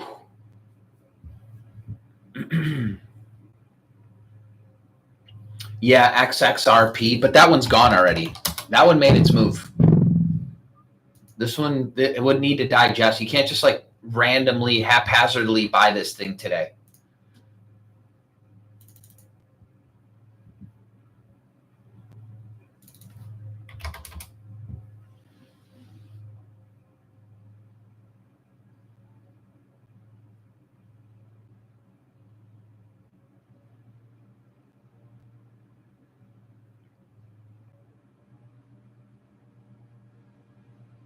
SBET, lower we go, buddy.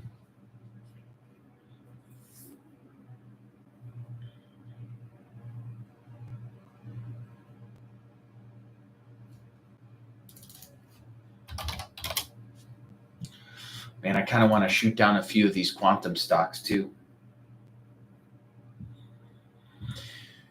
QS staying heavy.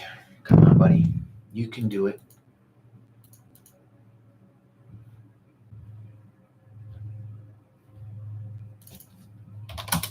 Nubank. Yeah. Oh my goodness. Yeah. You know, Cass, it's one of those things where where's the setup, right? You asked me about it yesterday. How could you possibly buy this thing yesterday? I don't understand where buying it on the fourth green day in a row. You want to catch moves like this and trim some into that left side peak, right? You want to be the guy to catch a move like this, trim into a left side peak, and then be able to hold the rest. And today you're being forced out of your position, right? But like being the guy that's buying that shit yesterday, I mean, that's fucking insanity. You can't be doing that. No, I don't use something like Tesla. Tesla itself moves plenty fast for me. I know people who like TSLL, you know, but I don't need to sprinkle cocaine on top of my crack. You know what I'm saying? There's plenty. It's already plenty. Or a little bit of meth. putting a little bit of meth in your crack pipe and then doing a speedball, like, you know, you don't need to do all that, dude. Tesla moves plenty fast. Like if you want to buy like the double leveraged of AbbVie, okay, fine. Of Johnson & Johnson, okay, cool. But you don't need the double leveraged of a Tesla, or like when they put out like this double leveraged products of like Rigetti, like the fucking thing moves 10% a day. Why the hell do you need 20% mover in a day? Effectively, they're things you just don't need in this world, and double leverage products on 10 ATR names are something you don't need in this world.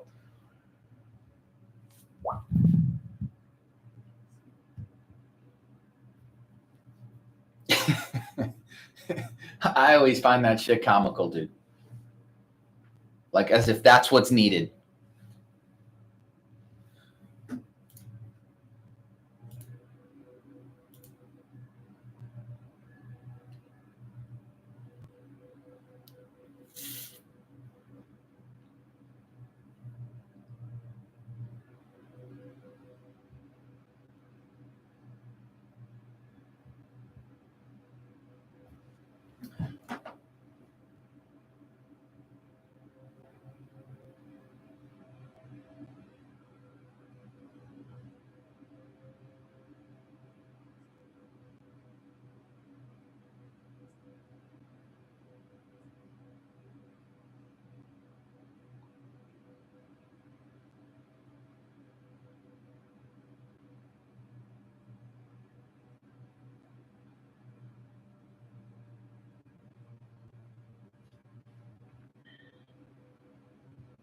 Man, somebody should have told me about this MSTR fade today. Oh, boy, that one would have been sweet.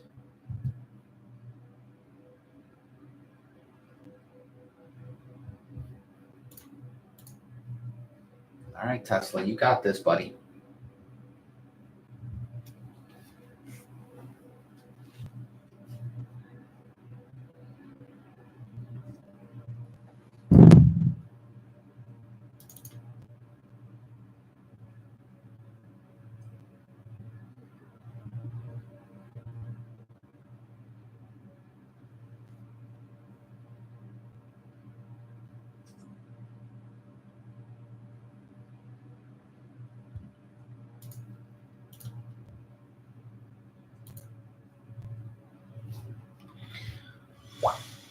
I almost should be trimming more ARC today because we're quite a bit extended from the 50-day, but I'm just stubbornly holding my shares too. Who knows if that's a good decision or not. I just own it so nicely from 59. Part of me just wants to trail.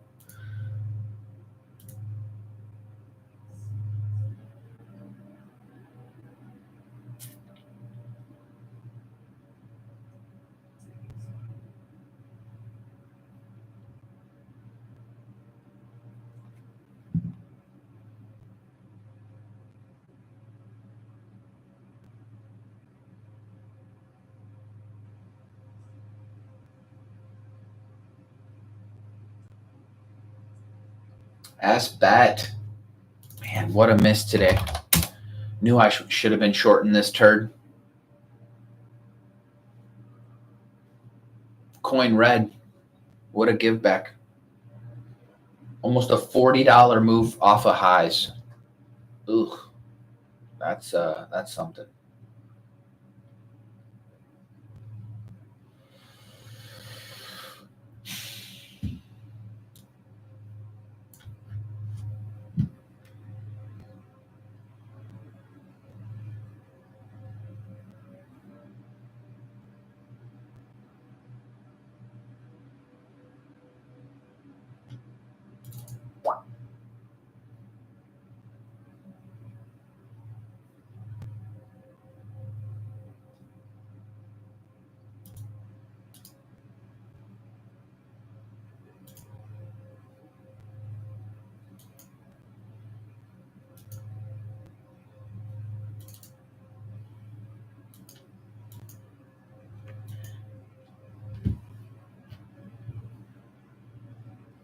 If I were short SBET, I'd be holding this turd till it was a teenager again. 19, 18. That's where it's going. I think it's going to teens. Personally, they're diluting a bunch, man. They got a lot of paper to dump on people. So, there are total idiots out there buying SBET. I don't know that it works too well.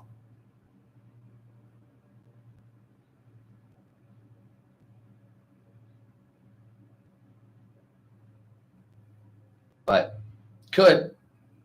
I don't know. I think it's going lower, personally. And when you kind of couple that with the action that you're seeing in an MSTR, the action in coin right now, the action in circle right now, you kind of get the impression that maybe that turd's not going any higher. Just kind of my thinking.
IBIT acting heavier. That's all right. Such a all day, such a nasty fade in MSTR, man. Not even a single bounce. Literally nothing. Just below the 20 EMA on the 5-minute the whole way. No, you know the one that foreshadows the market move? Carvana.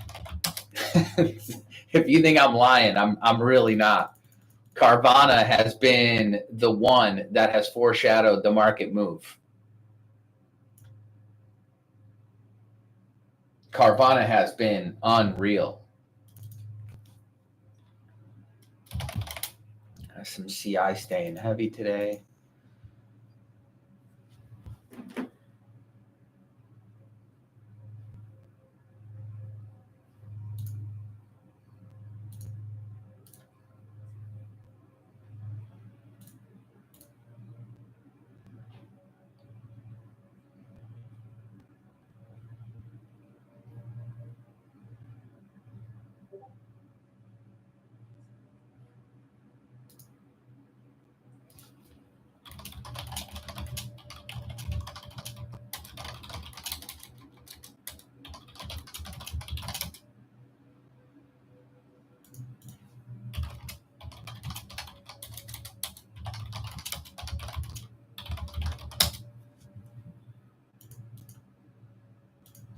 Wow, it's crazy. In the new Market Wizards book, there's going to be a section with a guy who kind of wants to remain anonymous, but did 50K to 500 million, and is a musician. Ain't that something? Sounds like he was an options trader.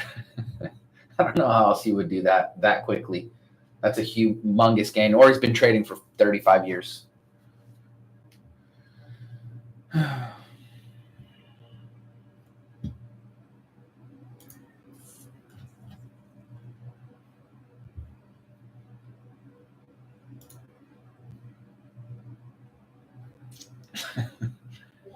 Yeah, 50K to 500 million.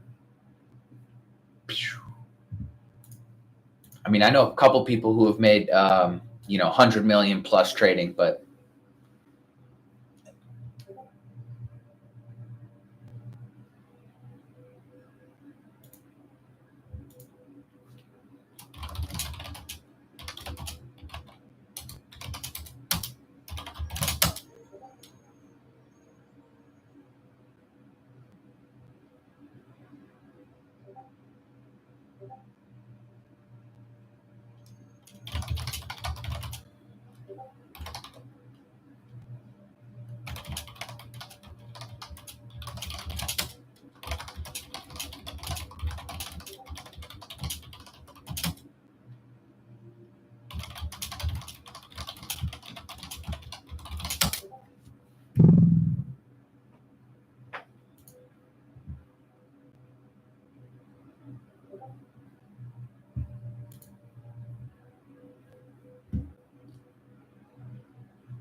who's the GOAT of trading?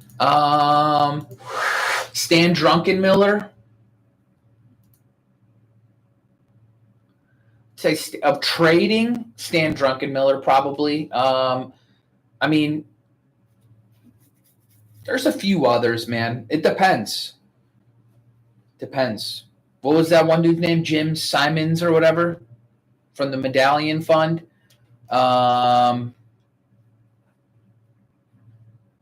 Yeah, Jim. He was, but he wasn't really clicking the button.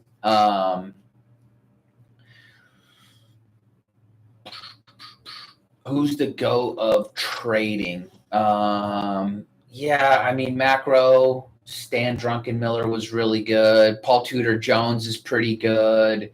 Dave Ryan for winning the USIC a handful of times. Christian Kulamagi's pretty awesome. Lucas the Short Bear's pretty great. I mean, dude, there are a lot of people out there who, I mean, again, it really just depends because for somebody, there's always somebody that's their favorite,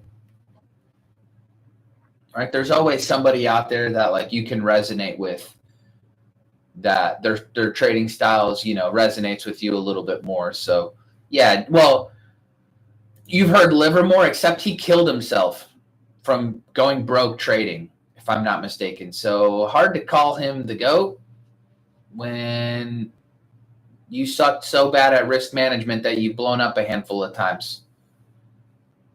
Just saying. Well, you blow up 4 times in your career, you're going to have a lot of issues. Imagine going broke 3-4 separate times. That would drive me crazy.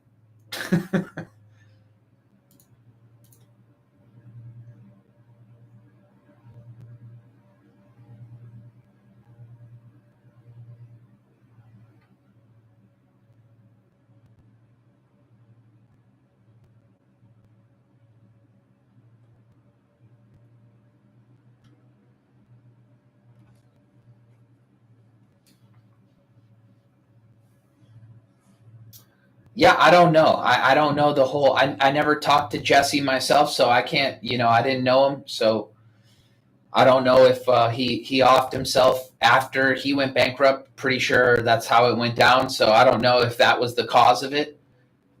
I can't say for sure. But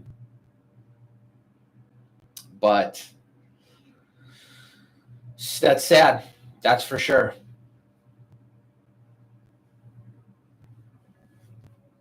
But who's the greatest trader? I don't know. For me personally,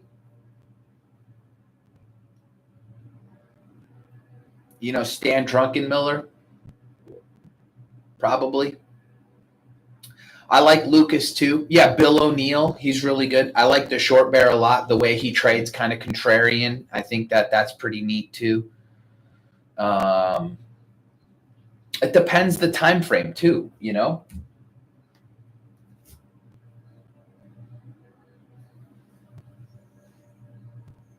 I like the way I trade.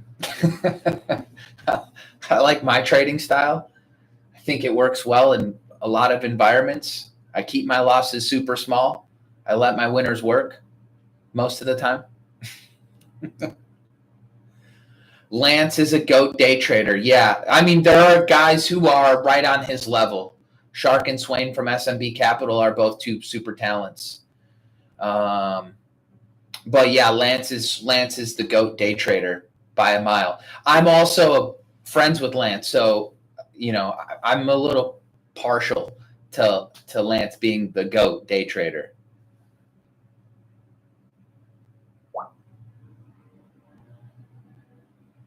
Jeff Sun's awesome too. Jeff Sun is the man. I appreciate everything Jeff puts out there. Pradeep, now we're talking. Minervini's really good too. So Minervini is really good as well. I personally don't love his trading style right now, talking about some illiquid names from time to time, only being 3% invested in like a ripping, roaring bull market and then getting short, the ES today. But it could be that he's right. No, Minervini's very bright too. I'm going to give Minervini his credit. I've read his books. They're fantastic.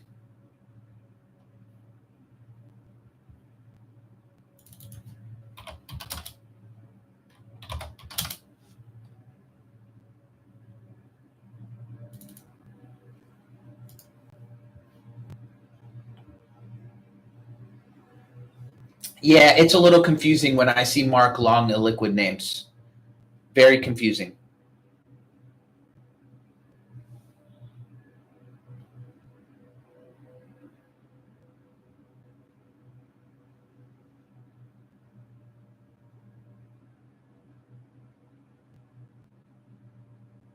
Yeah, Japez is a lot of fun to watch too. His journey has been really cool to see the growth recently.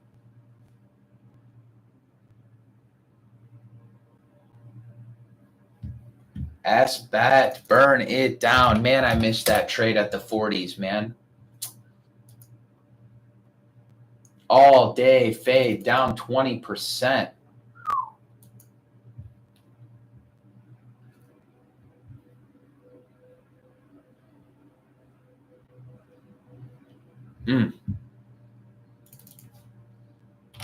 All right, Tesla, there we go.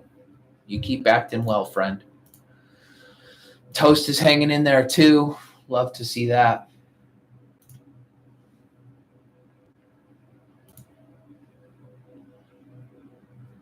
Not everything is dying.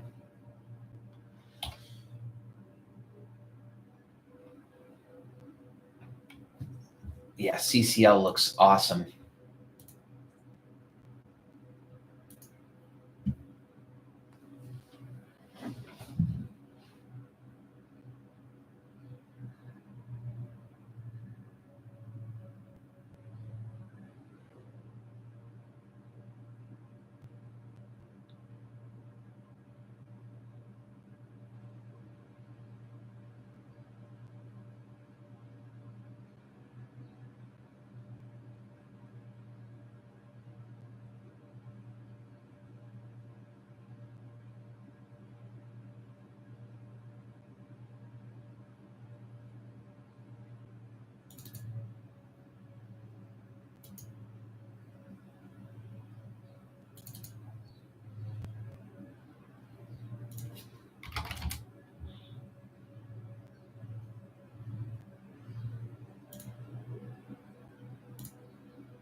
A-Lab trying to break out. Is it over 100? I see it just hit a new high of the day. 102, 102s.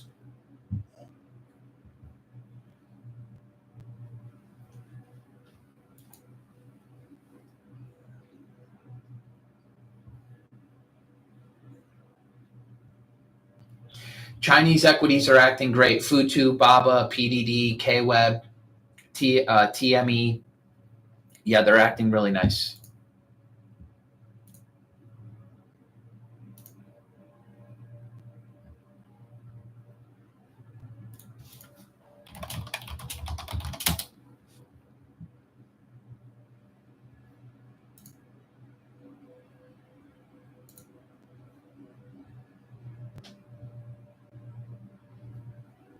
UAL also trying to hang in there. Airlines. Yeah, airlines looking pretty damn good. UAL, DAL.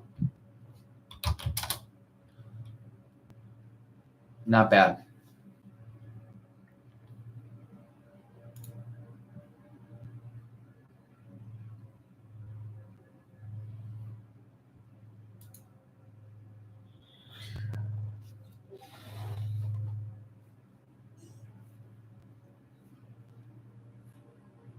MSTR all day pressure, no letting up.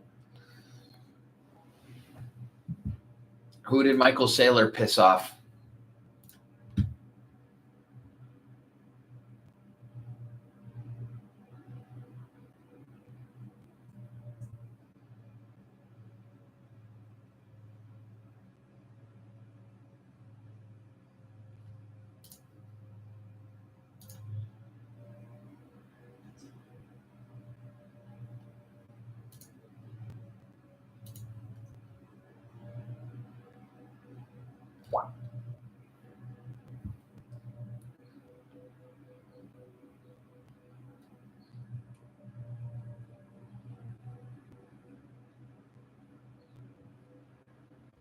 Rigetti almost green.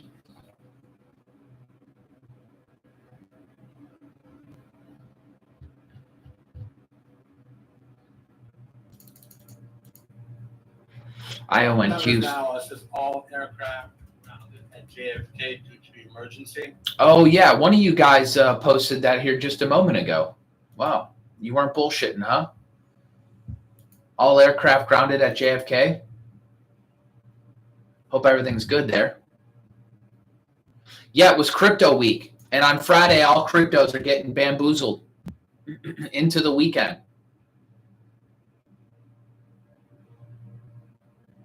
SBET getting so smoked right now. What a miss on my part, dude. $10+ fig. Ugh. 29s. Dude, we're probably going 19s next week. It's my guess.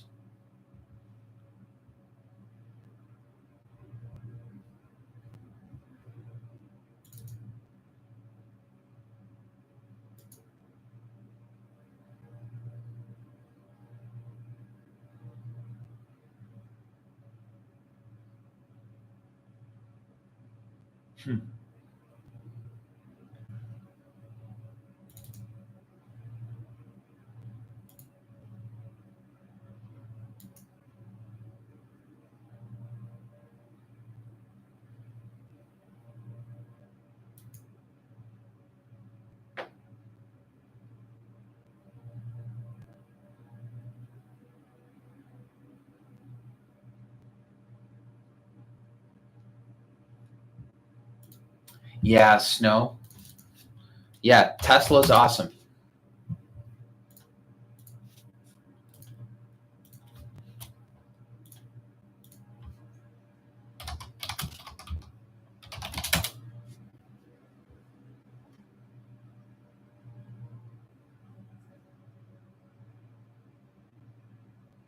Tesla is acting really nicely today.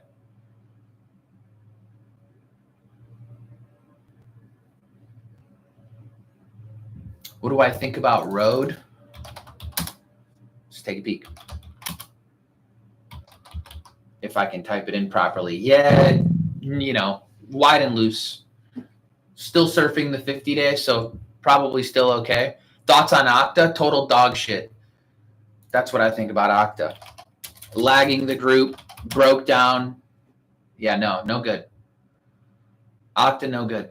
Leave it alone until it shows you some real strength. 1 day up move is not real strength.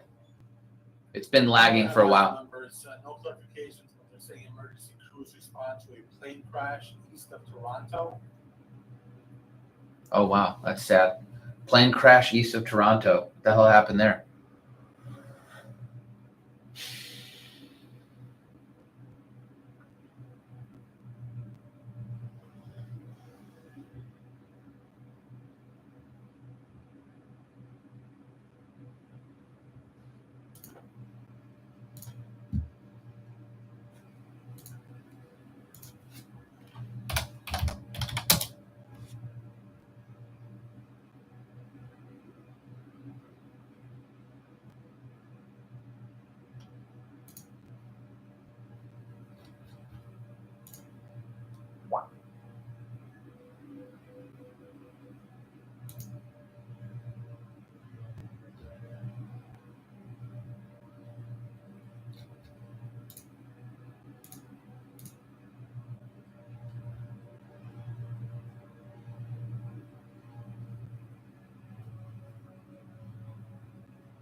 I don't know. I don't know what's going on with all the plane crashes, man. Shit's a little scary. Eat. I saw Cake going down the other day too. Yeah, Eat continuation. Cake. Shack. These are still fine.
You know, you can get a salad at both the Cheesecake Factory and Chili's. Nobody's forcing you to eat fried food when you go to those places. I will say this though, I love cheesecakes from the Cheesecake Factory. I gotta say, I must admit.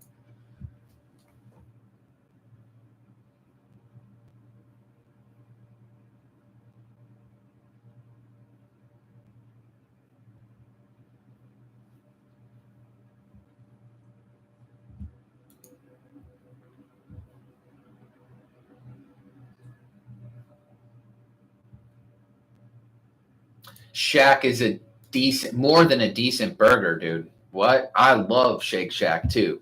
If I had a Shake Shack closer to my house, dude, I would go there and eat a burger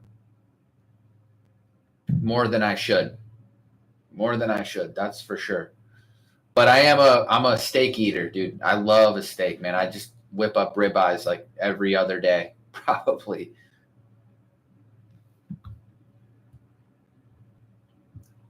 MSTR still no bid.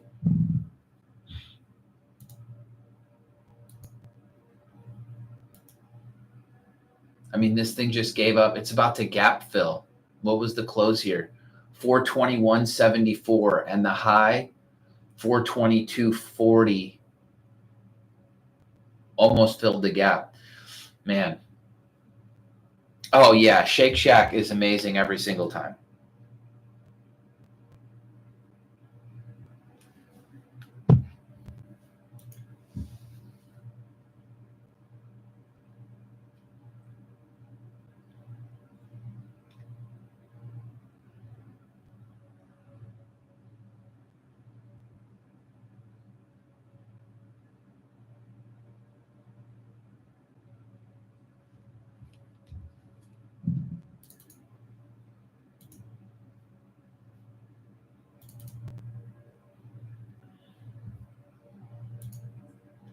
You never see me eating during market hours?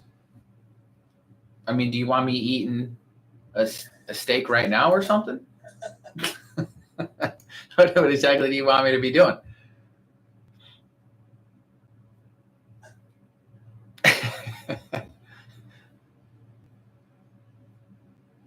I don't eat, dude. I'm a vampire.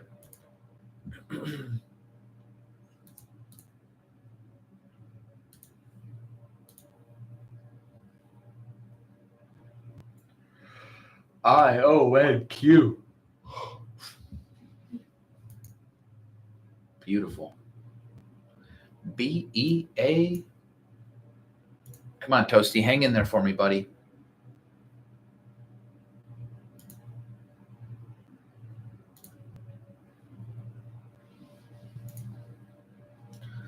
Oklo fine too.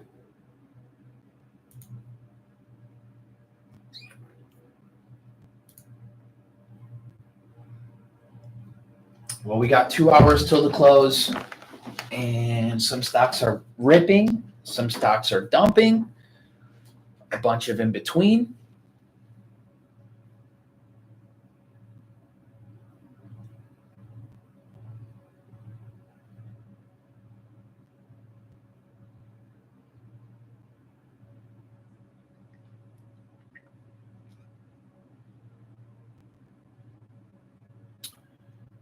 Yeah, there's going to be huge edge because at the end of the day, who really controls prices? Right? It's institutions, not AI. Institutions control price. So, I mean, do you really think that you won't be able to understand where money's going and where money's leaving? That's the real job.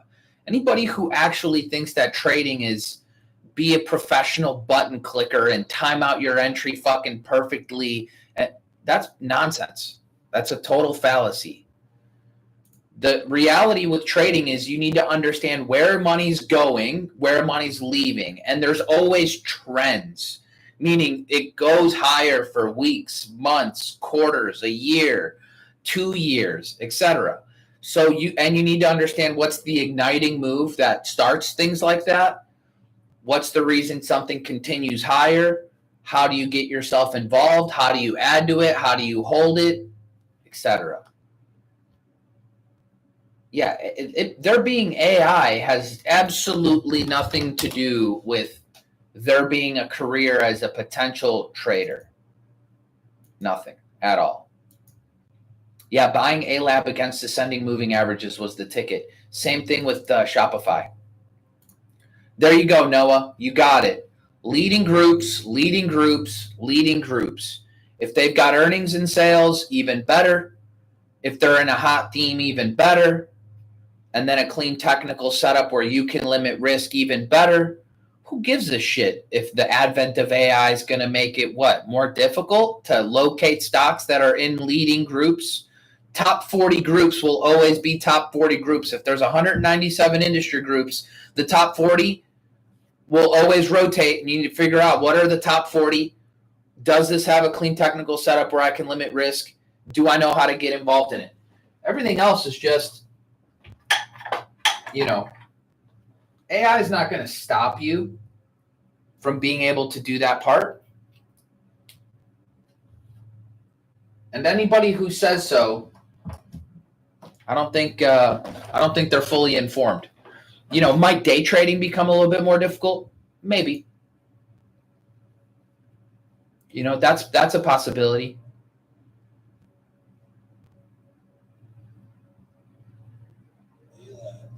I know, dude. Awesome to see.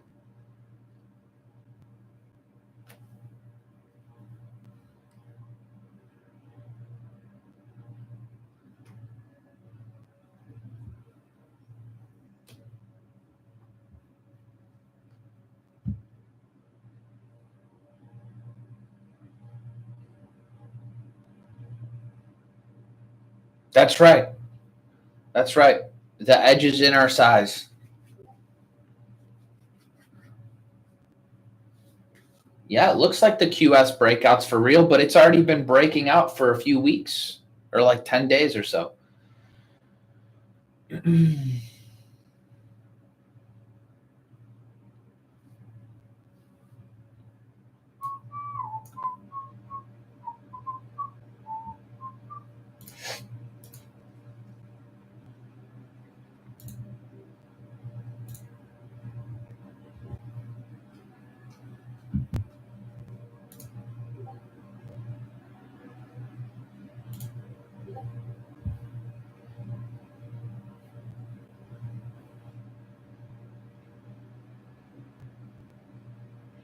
Yeah, Tesla's awesome. I got some Tesla this morning, so I feel pretty good about it. Feel pretty good.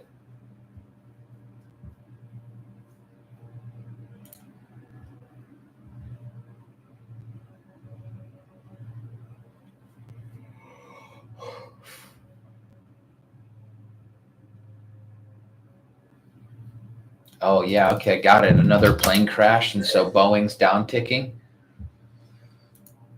Yeah, really, Boeing's just consolidating. I think Boeing looks fine on the daily.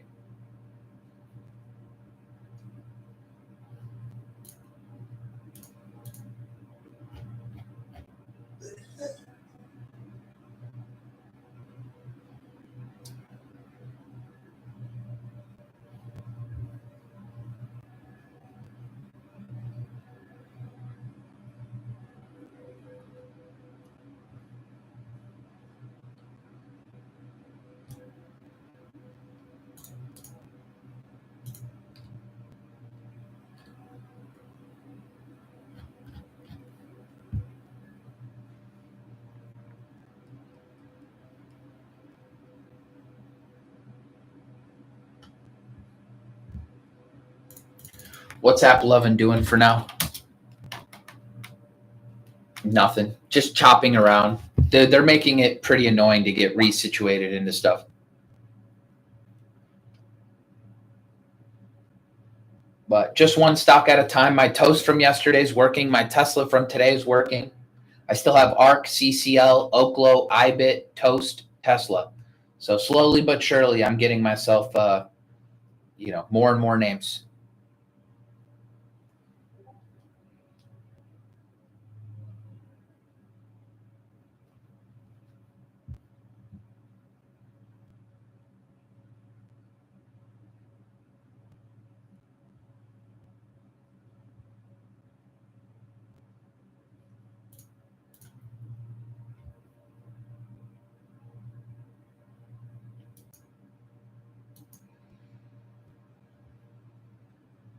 Yeah, it could. AppLovin doesn't look bad.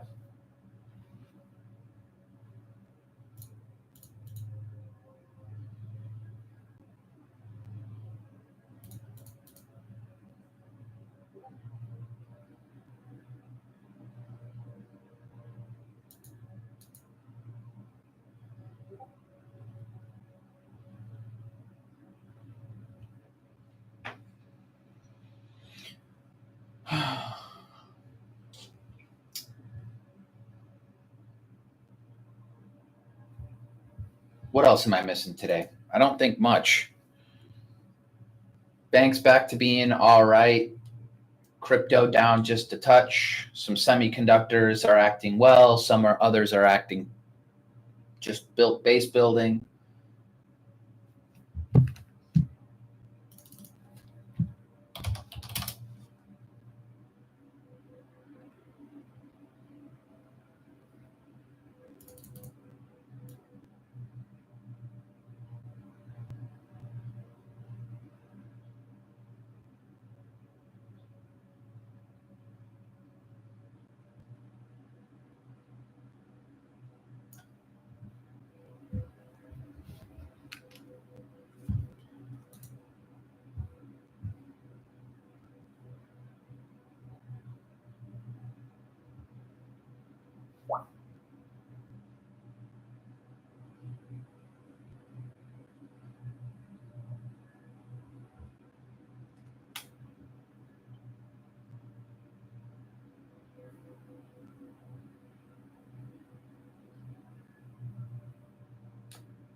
Laser.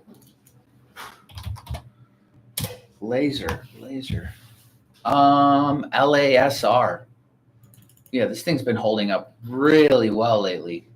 You know, I think this one's just kind of running with like Oster. I could be wrong about that, but these seem to have took off around the exact same time. Let me go say hi to my fiance real quick. What's up, my love? Thanks for horses. What'd you give me?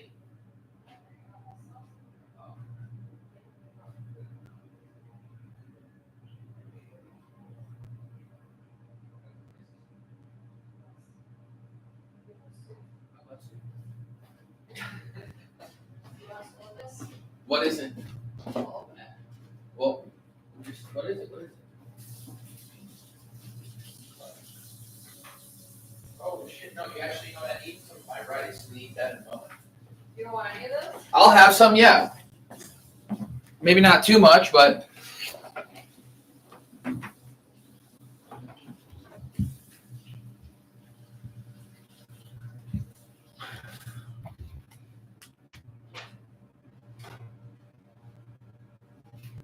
thought you took care of this situation.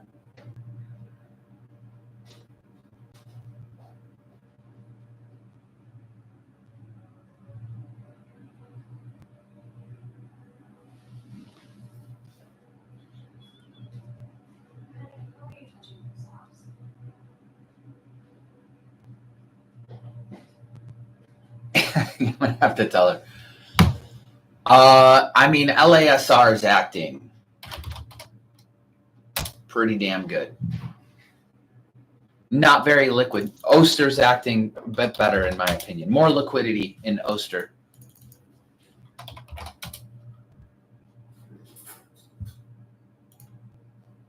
But again, far too extended here for me to be able to take it. But acts fantastic. Lucid traded almost 1 billion shares yesterday. We hadn't seen something like that since 2021. It feels like. You know, when's the last time something traded 800 million shares? That was like over a couple bucks.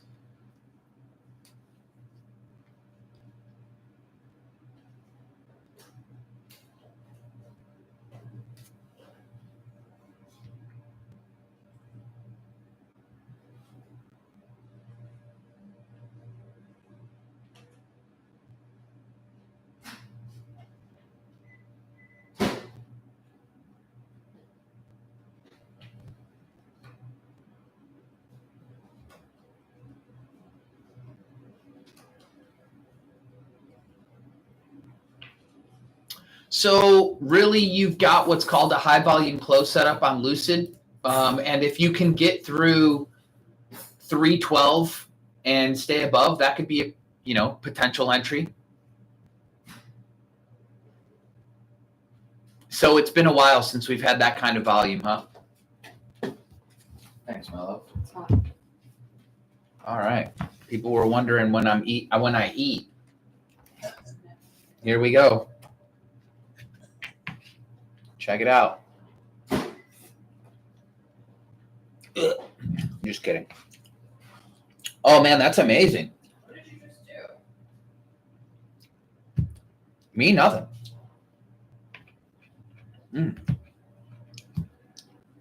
Yeah, where's this from? Don't worry about it. I made it. You didn't make this. I heard you fake gagging. Yeah, I was joking. Then what about this chia seed pudding? I didn't eat it. I saw that. Where is it? Exactly where I told you I left it. Still out? Yep, you're gonna have to eat it too. All right.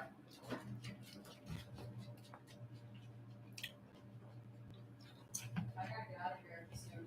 Where are you going? Don't worry about it.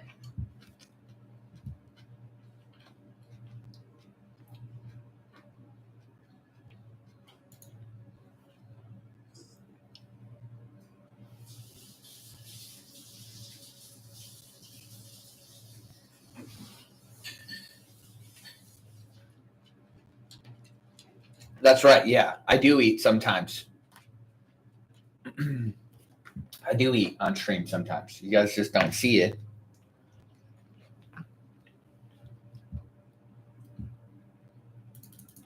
Rigetti, a little bit of a fail at yesterday's highs.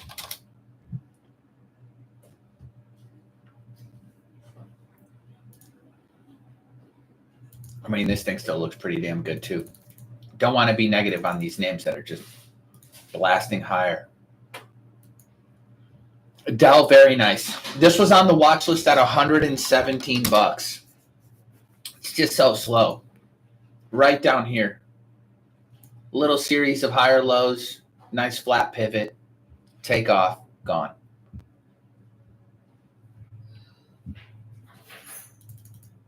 You out of here already? What? Are you leaving? 10 minutes. You just got home.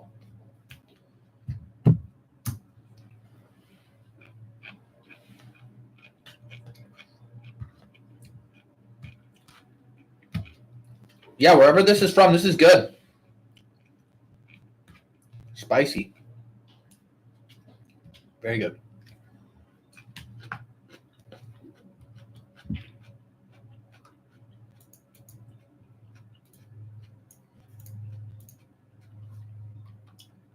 Come on, Kathy. Let's hang in there. Whew.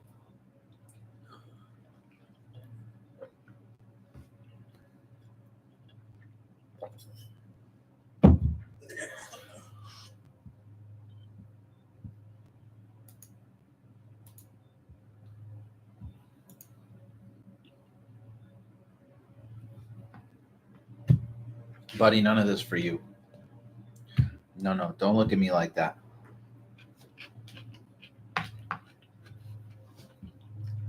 Yeah, the HVE, so it's the highest volume ever. And something like OUST had it. They're fairly simple setups. So even though you get this extended move, then you get this massive volume up day, and you get the highest volume ever. Now you're looking at the high volume close, which is 2036, and you're effectively looking for a break over 2036. And then obviously you get even a pullback right into that level, almost to the penny. And that's it. A very simple setup. Highest volume ever. It's exactly what it sounds like. You're looking at the close from that day as the level that you're watching going forward.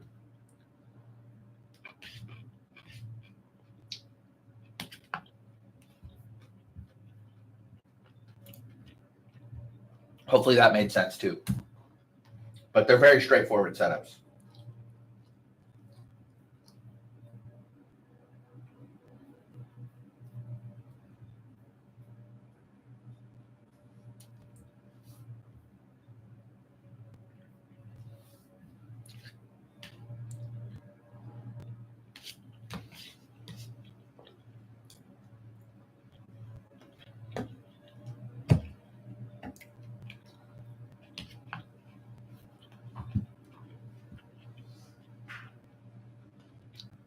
Yeah, almost another 50% move. Yeah, it's fantastic. I like the setups too. Same way that I like the high volume close setups, because you've got a really clear level to work with. There's no need to guess. Like the level is right there. Very, very straightforward setups.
If I got an alert on Lucid and I took it over 312, my stop would be low of day.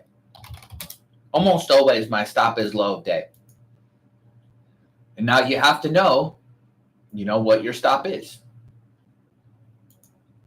Right? And then size accordingly. But it's probably not one that I end up taking. I already own Tesla. I only need one EV car company. I don't need two.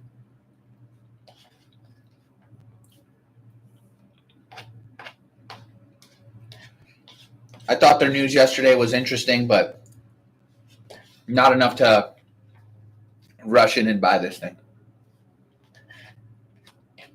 At least not yet.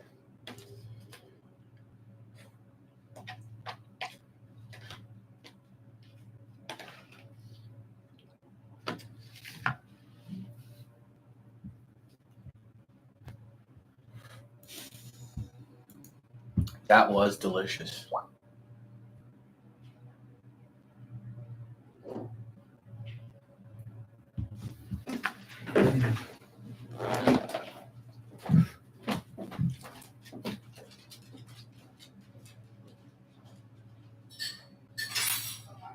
Yeah. More. Where? Yours? No. Where's it from? Somewhere in the city.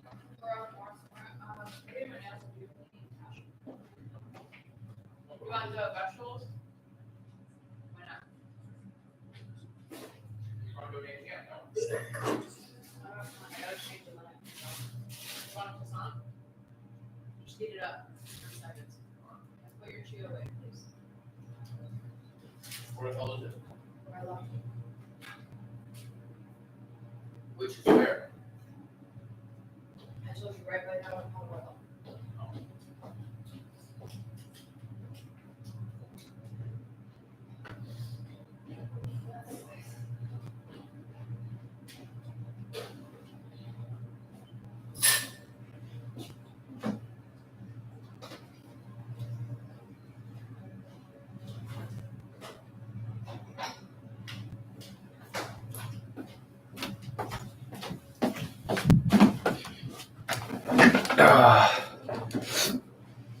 All right. Come on, Oklo. Hang on in there for me. XBI. Those bios are a pain in the ass. Oh, wow. Yeah, another one. But it's just flagging here, too. While it does look like a bit of shit, it is just technically flagging.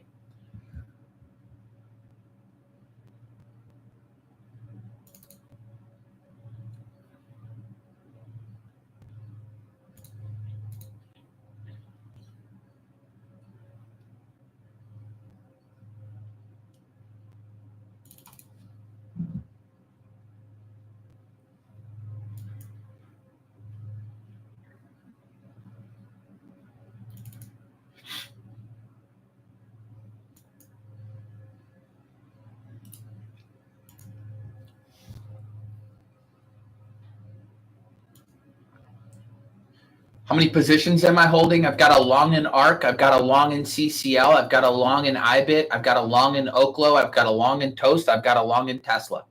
So 6 names.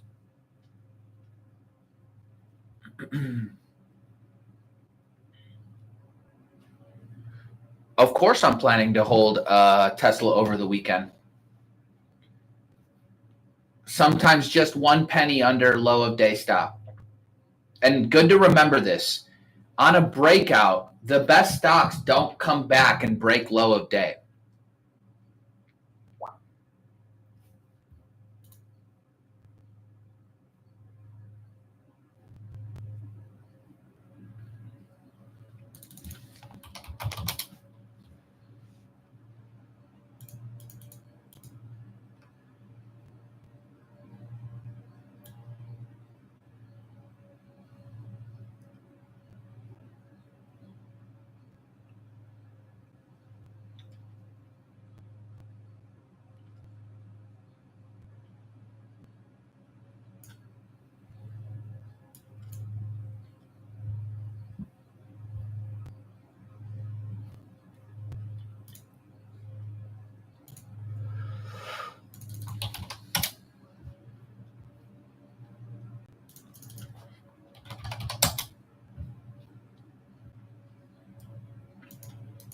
Joe B.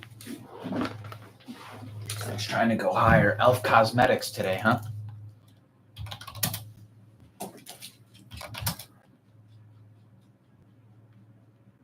Right off the 50.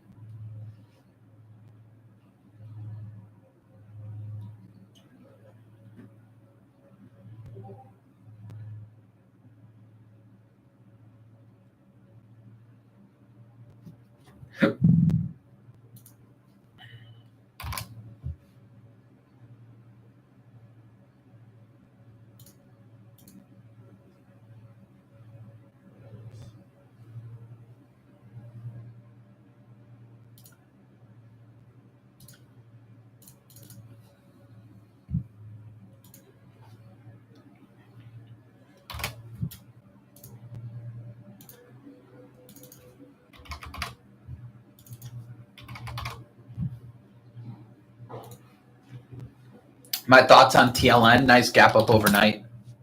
I mean, this thing looks great. Could be tradable as a high volume close setup potentially on Monday. A bit extended, maybe as a late stage base. I don't know, but high volume close setup potential for Monday. Yeah, UAL looks good. I like the action after earnings. You know, these aren't really quote unquote loved names. Love you.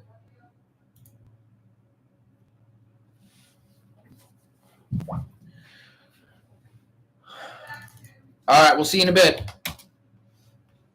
Core weave. It gets worse.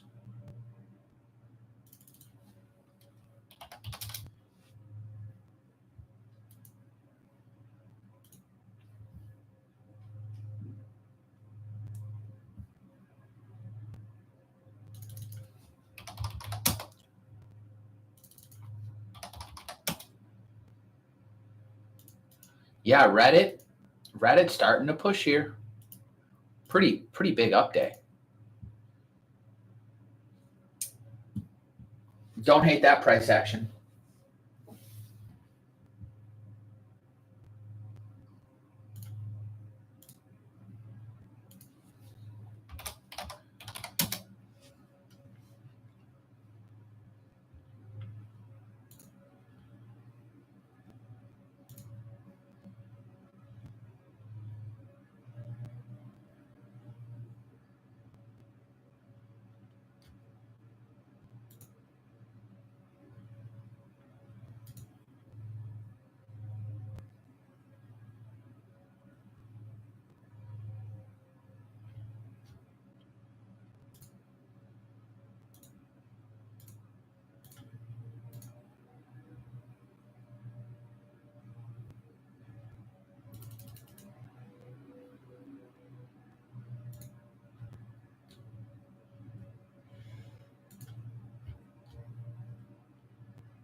Yeah, dude. On something like Bull, I just don't like it. I mean, you bought it yesterday. If you got it yesterday, kind of out of this little tight setup, you know, I see it right as a potential little catch-up trade to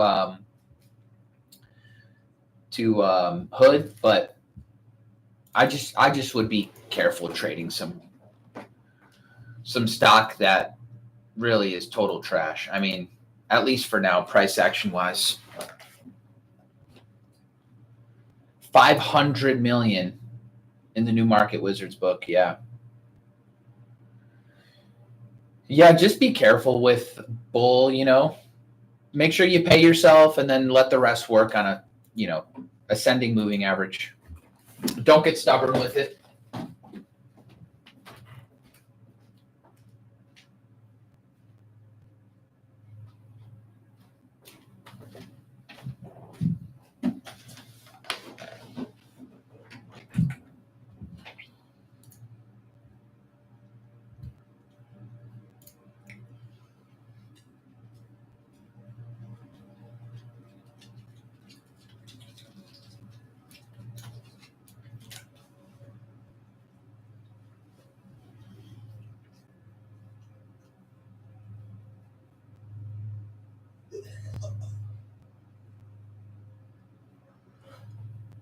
Yeah, 500 million from 50K. I mean, that's something, dude. 500 million. That would almost be the number I'd need to want to retire. Huh? I don't know. It didn't say. He's going to be in the New Market Wizards book, so we'll see.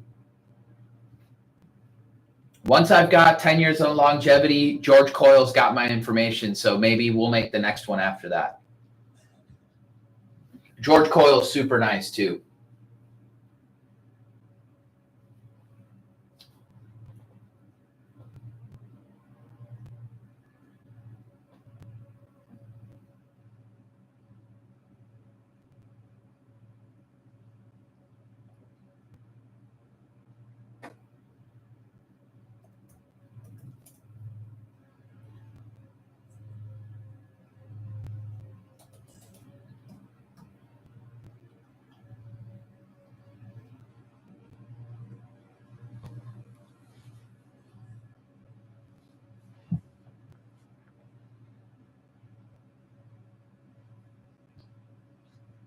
NVTS, is that going too?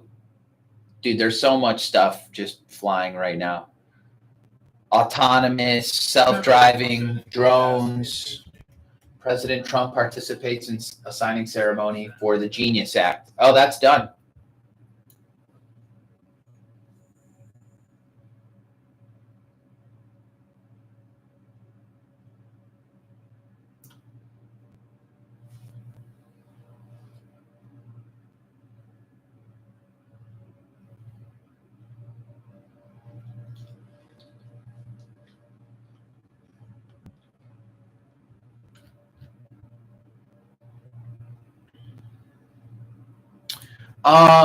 Dude, it doesn't matter. I mean, I understand that you get equal bars when you do the 65-minute chart, but to me, tomato. Most of my entries come from a 5-minute chart anyway, and I'm focused on the daily.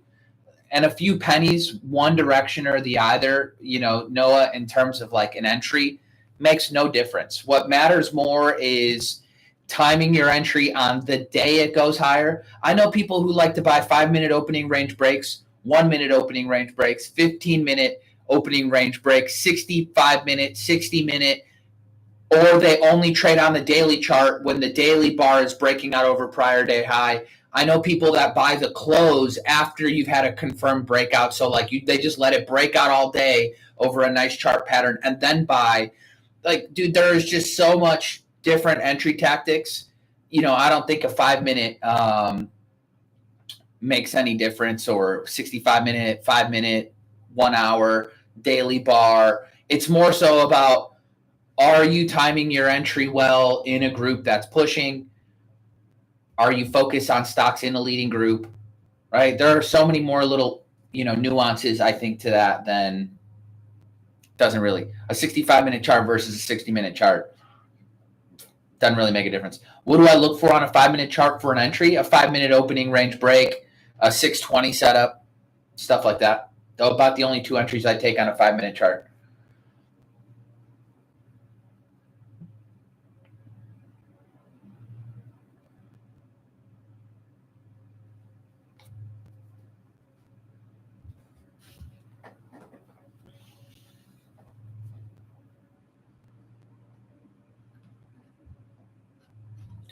Iron beautiful. Problem is, what's the problem with iron right now?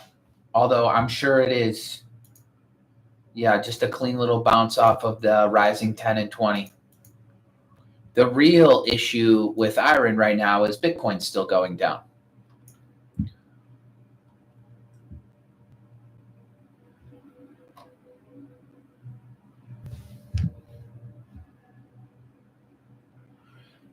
Yeah, so let's think about a toast, for instance.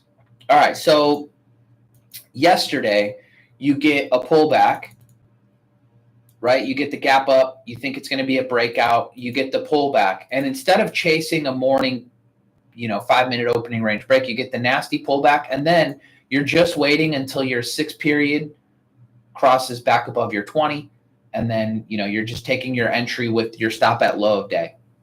So you're just waiting for, okay, so something similar to iron too.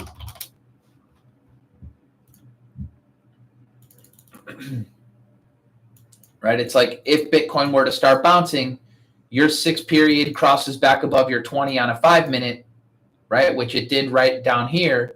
And so effectively you could be taking something like a 1760 kind of an entry with a 1720 kind of a stop.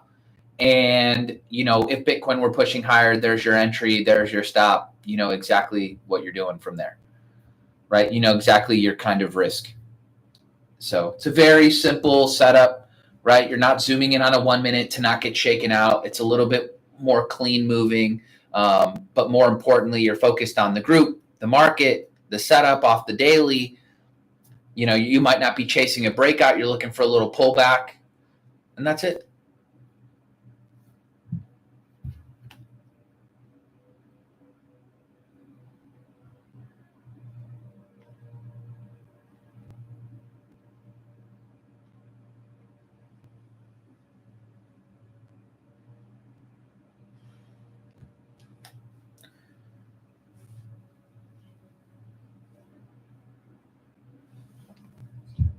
Have I considered short selling, day trading, low cap pumps as your main setup? For example, TLO and MEIP. I looked at TLO today. I kind of drew some levels on it just to kind of, have an idea of what the hell was, going on. I feel like I do that to all charts when I look at them. But yeah, I don't know, dude. They just don't move the needle much, man, anymore. I'd have to put like some super stupid size on there to take it. The one that I was looking at first thing in the morning was this BZAI. That one could have been a pretty fun short, but no, I just don't do it much anymore, man. Short selling, one, is tough, and two, just short selling to be a day trader, it's not my thing.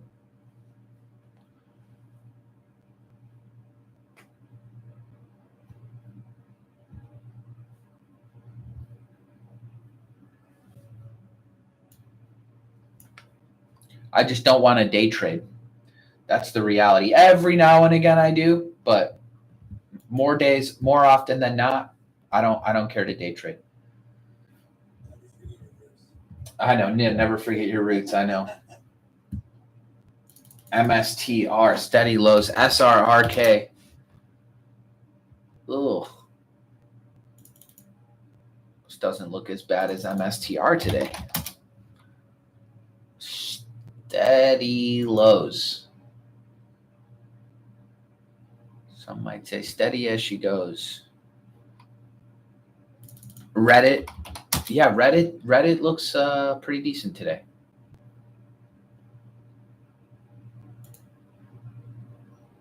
Would you take the number of days in range into consideration before buying off moving average? Does it need to be consolidated? Nope. I mean, obviously the longer the better, but not just a normal pullback into a ascending moving average, right? So like A-Lab against your 200, right? Toast against your 50.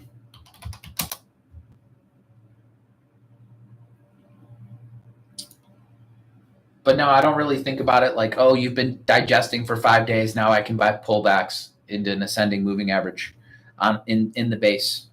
Not really thoughts that cross my mind too much.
How would I handle app right now? I mean, it's very annoying, looks like. Depends where you bought it. Depends where you bought it.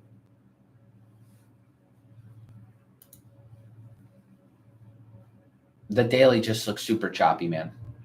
Doesn't look fun to own. Depends where you bought it. I guess that's the main question. If I don't know where somebody bought it, I wouldn't know how to handle it because it's always different based on where you bought it. You know, if you were to be like, oh yeah, I bought it at $90 and I trimmed some at $450 and now I would just tell you, well, then just trail the 200, right? But if you bought it, you know, down here and you sold some at 400 and then now I just tell you, you know, trail the 50, right? It just really depends. Depends where you bought it, what your average looks like. I just don't like bull. It was actionable, but I didn't like the chart. It's been acting like shit for the most part. So, you know, and I don't like to be the first one to assume a chart's going to start acting better. I let it act better, then let it digest, and then you come in and get it, right? And let it be in a good group.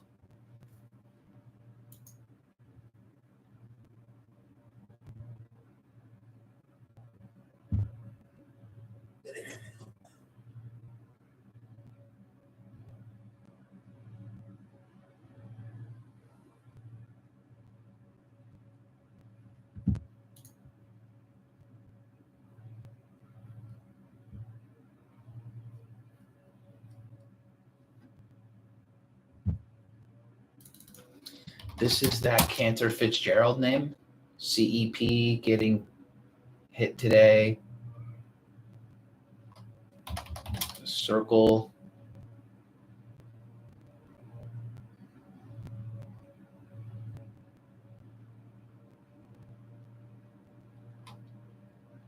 SMLR, all these crypto accumulation names.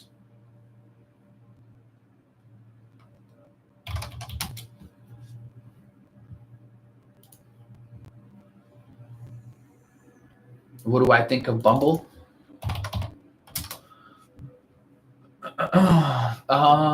Just trades too thin. 20 million bucks a day for a stock that's been in a super long downtrend? No thanks. I don't know that CEP's a short.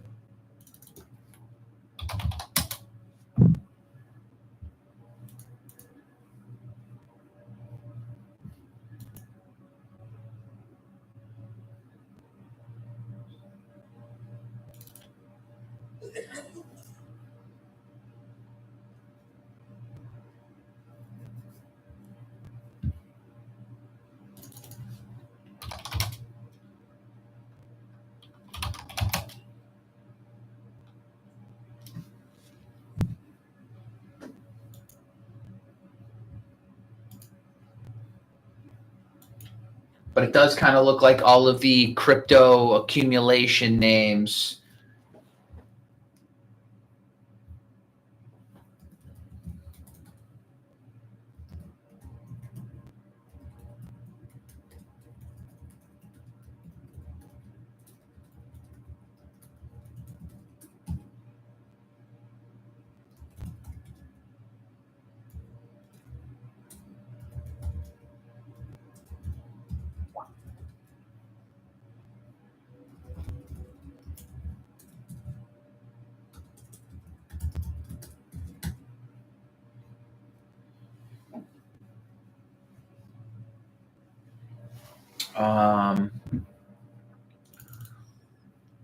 DJT, GME.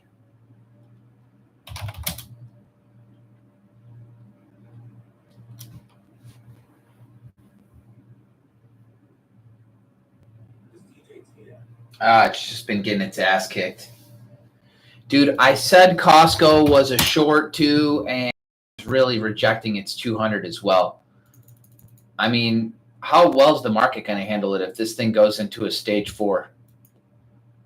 I don't know.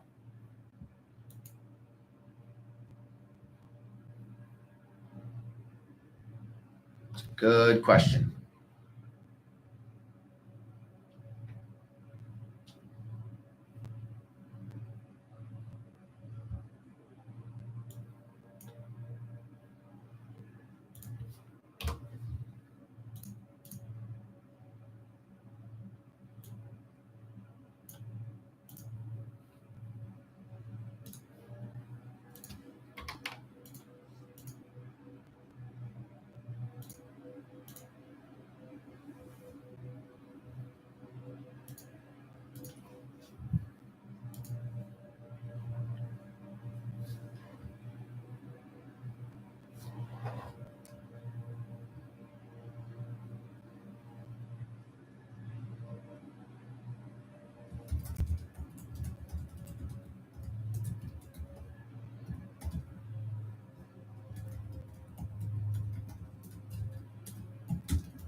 eat.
Yeah, Costco's got that A&F kind of look, doesn't it? Not quite, but kind of.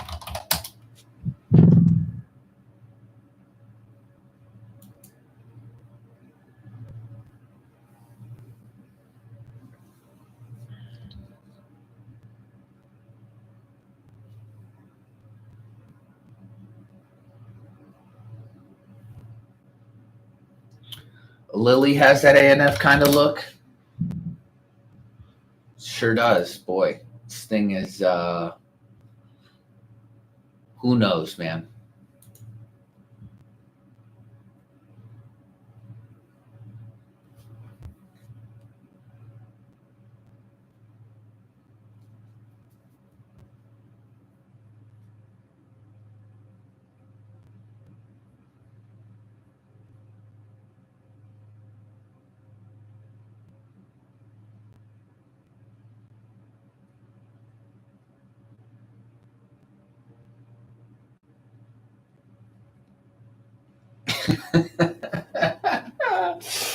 Oh, man.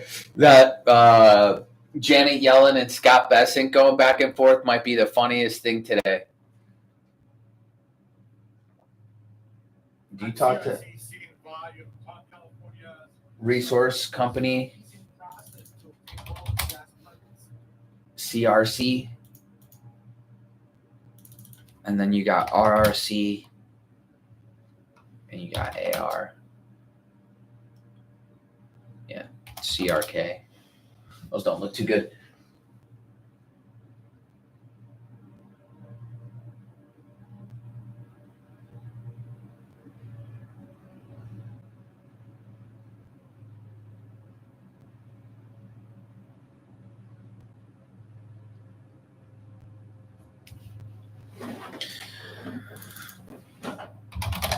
Man, SBET. Holy shit, SBET.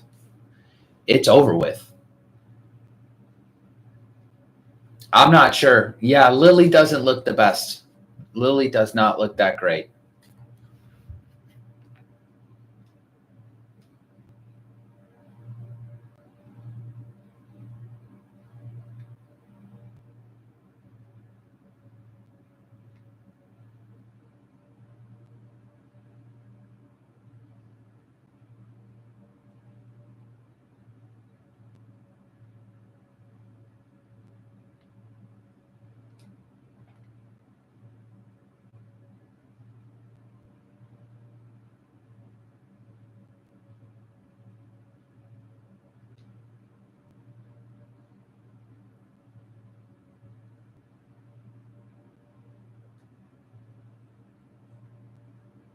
Members also seeing activity in BRY.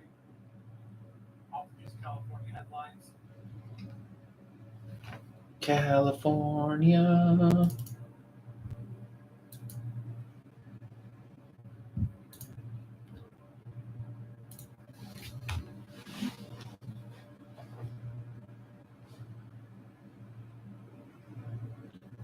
Yeah, UNH. I don't advise anybody buying stocks below the 200 simple moving average. Not unless you enjoy headaches. Normally my number one piece of advice.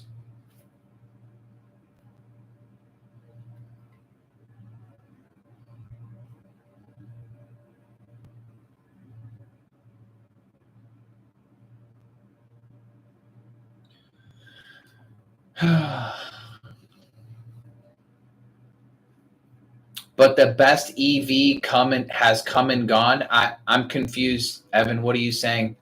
But the best expected value has come and gone. Oh, you mean on UNH short? Probably. Yeah, I thought UNH short a few months ago. I was talking about it on stream when some gentleman was longing this thing and talking about it on CNBC right these 2 days. And I was like, who the hell is buying a gap down on huge volume in UNH? And then he kept doing it and kept doing it. And then eventually you got this boom, boom, boom. I mean, this was ugly. You know, you're buying it 450s. You sure as hell better be buying 250s as well. Terrible mistake.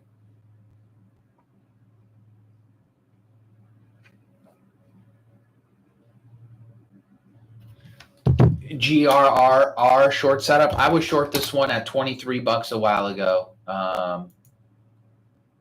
Yeah, it looks kind of like another short setup here. I shorted it way back here. And then I got stopped out on whatever day this was, 6/6. Yeah, it looks like a short. Like nobody's talking about GRRR. Nobody. It looks like shit, if I'm being honest.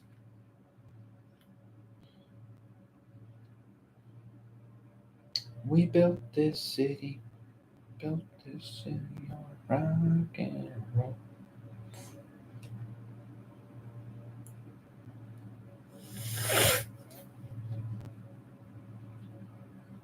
OUST, what a beast of a chart, dude. Lovely.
Oster.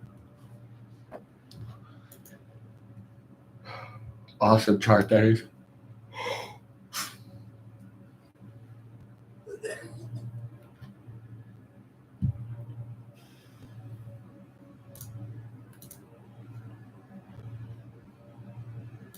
Nice job, Tesla.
I'm comfortable carrying Tesla for now. I'm not really thinking about their earnings report just yet.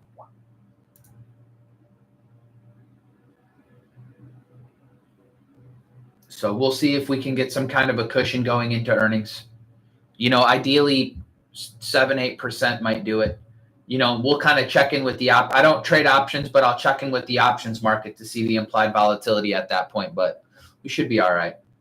We'll see. If this thing keeps closing strong and pushing higher, market had a nice down day today. Really not even a big down day, but a pullback, and Tesla held in there really, really well. So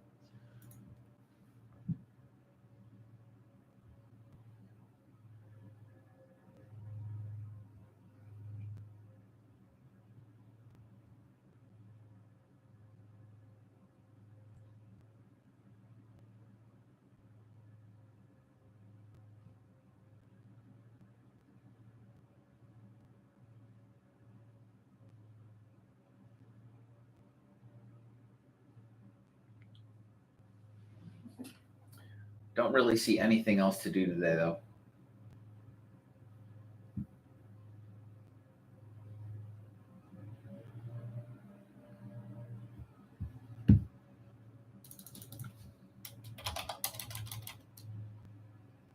Committed to pledge never to allow creation of central bank digital currency in America.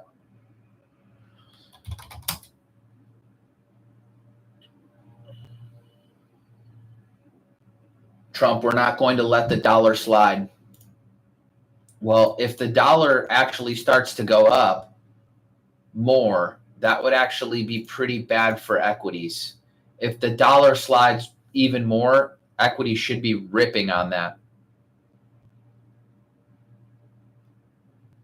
Normally, I like a couple of gap ups before I start thinking parabolic.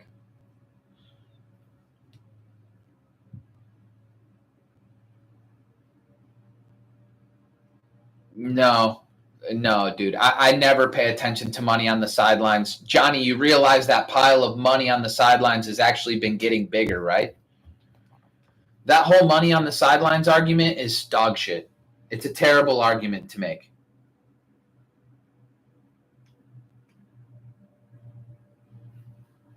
I hear stuff like that all the time. Money on the sidelines. It doesn't make any sense.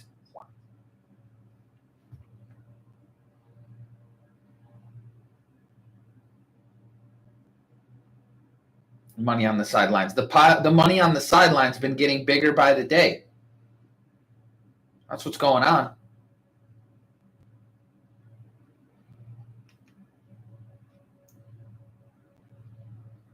That pile of money is literally getting bigger.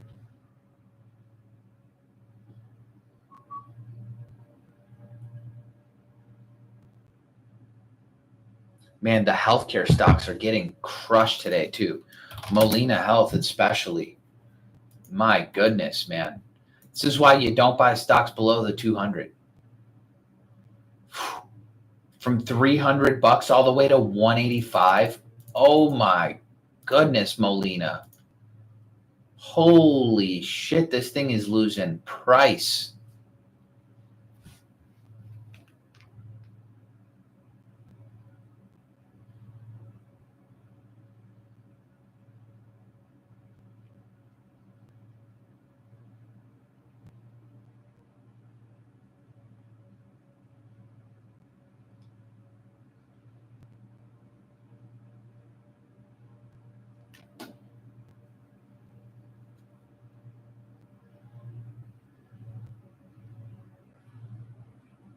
That is looking real bad.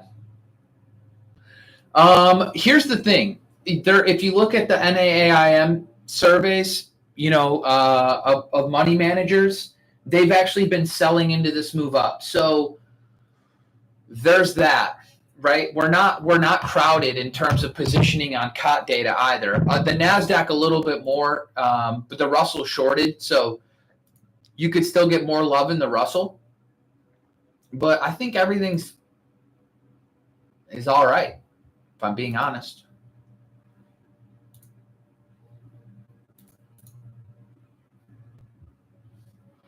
I don't think there's going to be a bunch of money flying into the market. Yeah, that whole money on the sidelines thing, bunch of crap.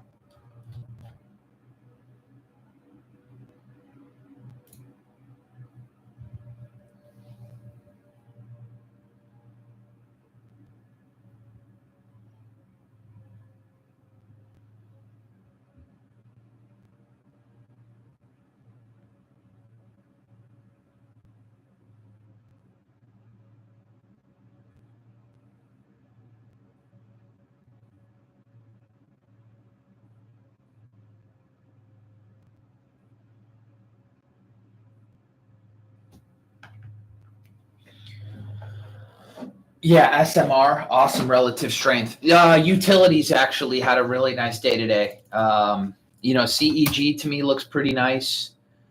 VST hanging in there really well. GEV, obviously your leader in that space, is my opinion. Oklo having a nice day. I'm long Oklo from $58 and 67. SMR, obviously your leader. Yeah, this thing is fucking amazing. It's awesome.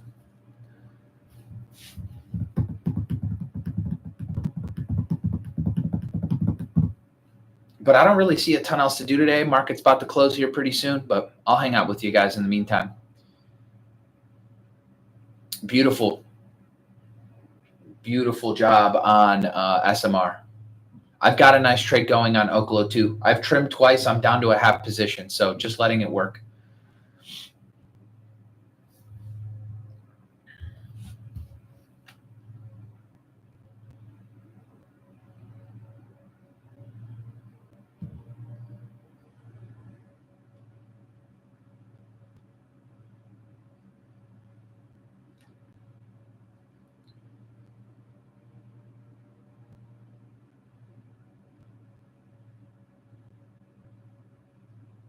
My opinion on Wolf, it's fine. I just wouldn't have been a buyer today.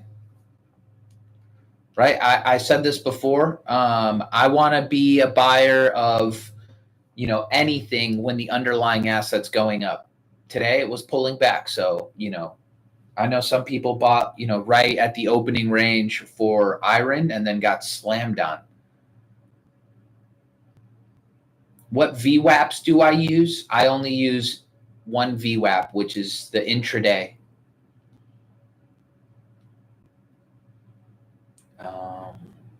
Post office.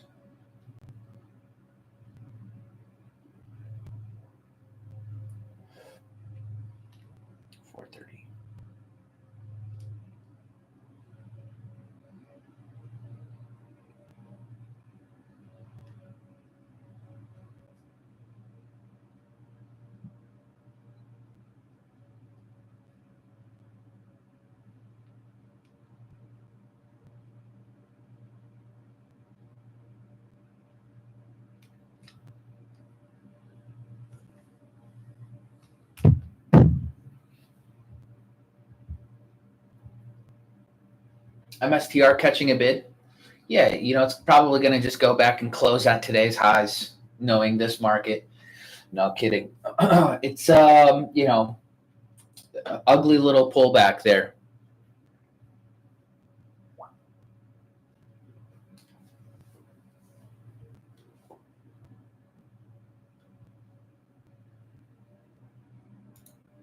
How do I play Tesla on earnings Wednesday? Well, I bought it today, and I'm hoping I can get enough cushion to hold it through earnings. But I won't know until, Tuesday if I have enough cushion.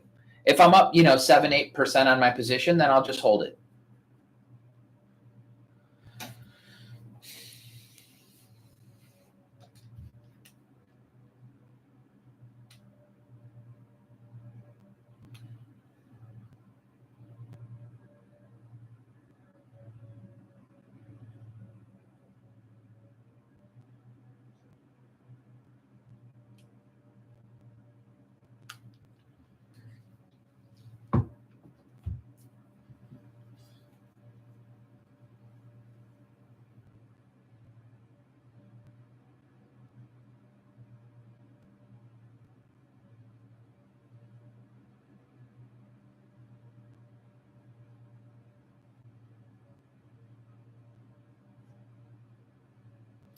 I don't use trend lines.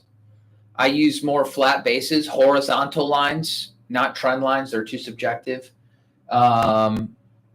Most of my buys come from horizontal pivot breakouts. They come more from earnings breakouts, undercut rallies, moving average undercut rallies. I talk about them a lot in the room. So I don't know. It's mostly whatever it is that the market's giving us. If the market's shaking people out on breakouts over and over and over and over, and it's like a common theme, then I start to buy pullbacks to ascending moving averages instead. Like if I notice that that's what's working best, that's kind of what I go to.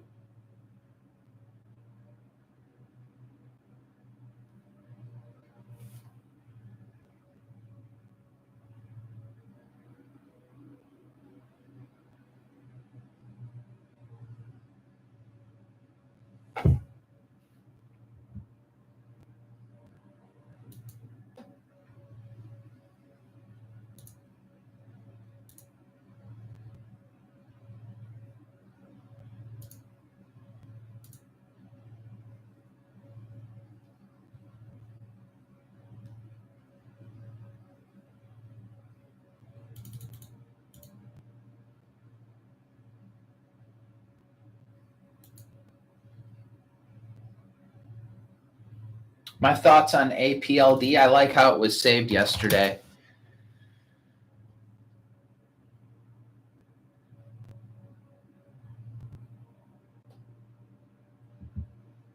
Yeah, nice continuation today. Yeah, I don't hate it. This is looking a whole lot better. We'll see if you notice like every time this thing goes up, you have a pickup in volume. And then on the pullback, volume completely dried up. And then recently on the pushback up, you had nice big volume pickup. So it's not like this thing has just been going higher on lower and lower volume.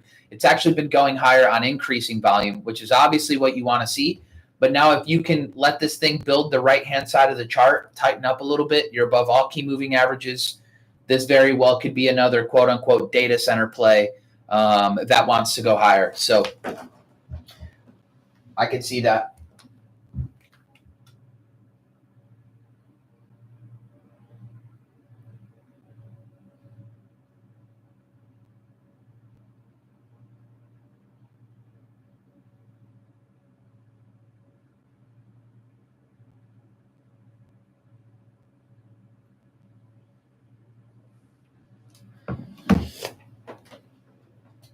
Up we go.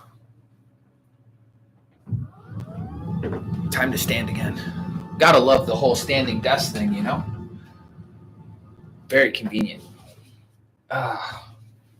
Get off my ass a little bit. If I'm in here for this many hours. Cam, you still at the kitchen workstation? Yeah. Unchanged? I love it. Oh, yeah. As long as it doesn't bother the lady. As long as what? It doesn't bother the lady. As long as she doesn't bother me, get it right. As long as she doesn't bother me. I love it.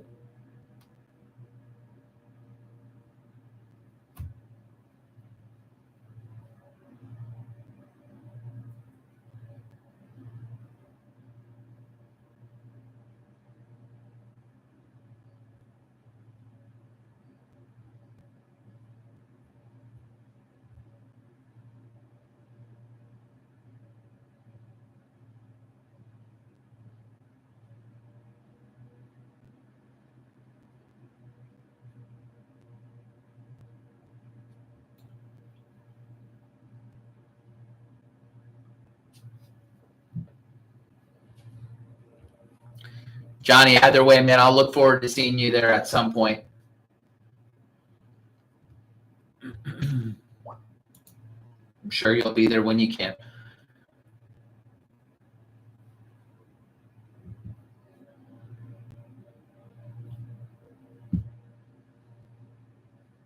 SBET's going to have that 30% down move. Is that what you're thinking, Nate? That would be something.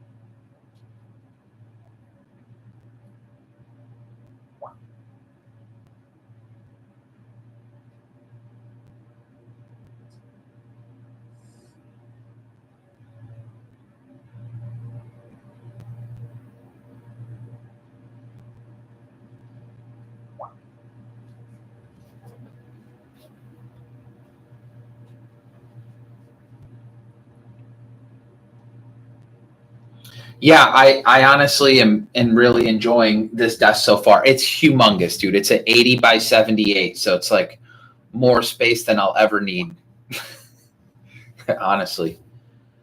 But yeah, I'm enjoying it so far. So far, so good. It's humongous, and with it, I think I need a few more monitors.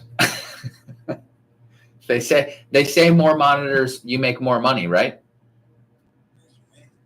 That's Affirm and Upstart are acting a bit better. Yeah, Affirm acting better. Very nice. Just tightening up here on the right hand side. No, SBET not a 30% bounce. I was thinking 30% down day. Affirm's not too bad. And Upstart too. These names have been acting better. Yeah, and definitely not a 30% bounce for SBET. I think SBET goes to teens, dude. I think this one is totally cooked. People out here buying some shit ass company expecting some miracle. This thing literally already went from 10 to 40. I would look for a little bit more digestion on Affirm. I don't think it's that great here.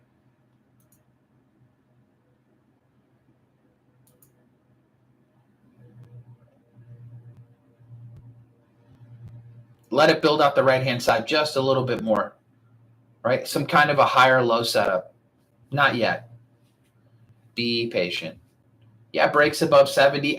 You know, just be patient. I just don't see the beautiful daily setup just yet. But it's hanging out above all key moving averages. Looks fantastic so far.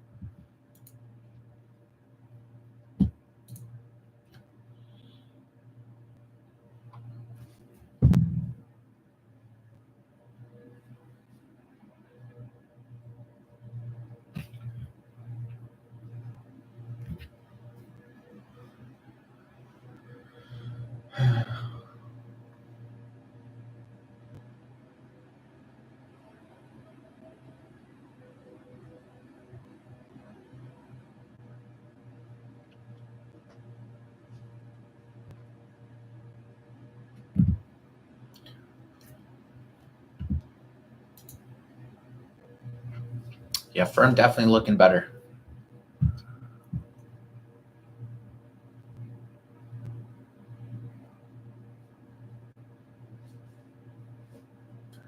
Don't you know, she's all right with me.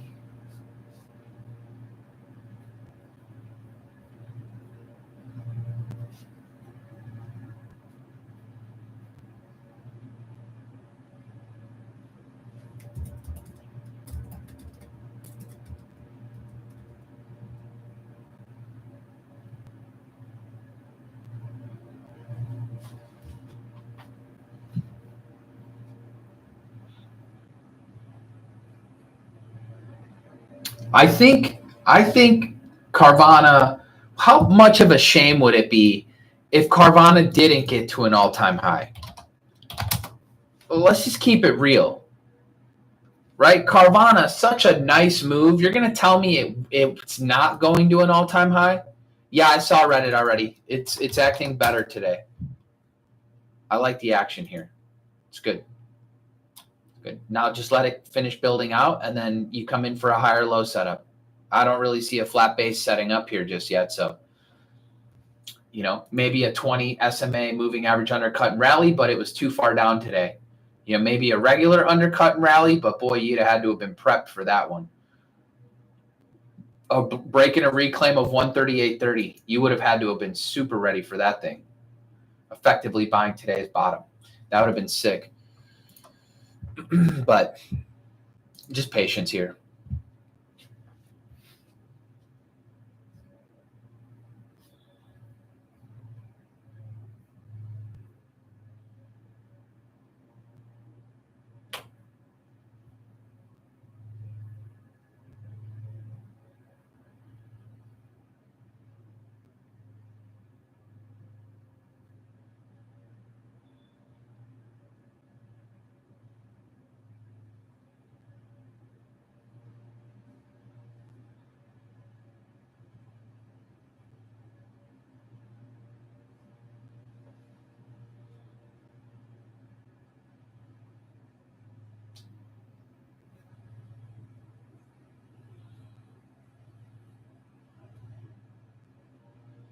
MSTR showing signs of life. Yeah, I mean, I don't think anything goes straight down in the single like. Already, it's still down 5%, but yeah, it's not bad. I mean, it needs to build out some more. Hopefully, it can build out and take my IBIT higher. And I don't own any Ethereum, unfortunately. My mistake.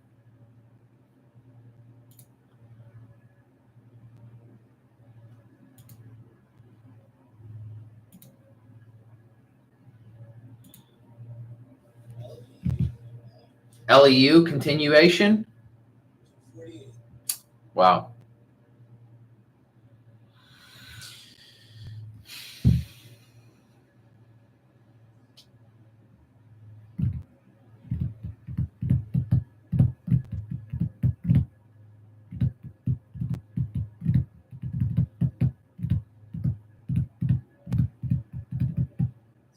$50 3 months ago. Yeah, dude. Some stocks have been on absolute fire, especially in that utility nuclear space, dude. CCJ kills me, man. Yeah,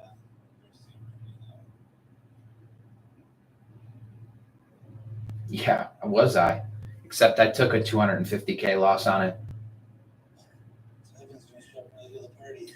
I'm early to the party all the time, dude. He used to be, I think you're better now. I am much better at not showing up so early. That's because I'm not using my brain for anything. I just let price tell me like, okay, now it's breaking out. All right, let's buy it. Exactly.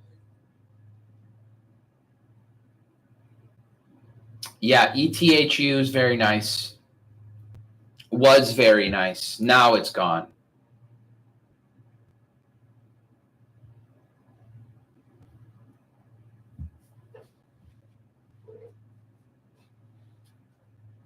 Yeah, that one hurts though, dude. I had 50,000 shares there too.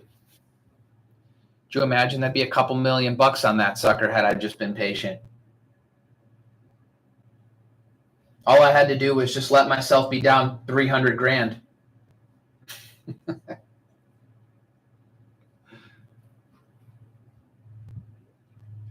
would you be up on it now if you held? Well, I'd be up about $55 a share, so like 2.5 million roughly. I know, sucks, dude, but whatever. Lessons to be learned from being early. Being early is still being wrong. You could have the greatest thesis in the world, but if you're early,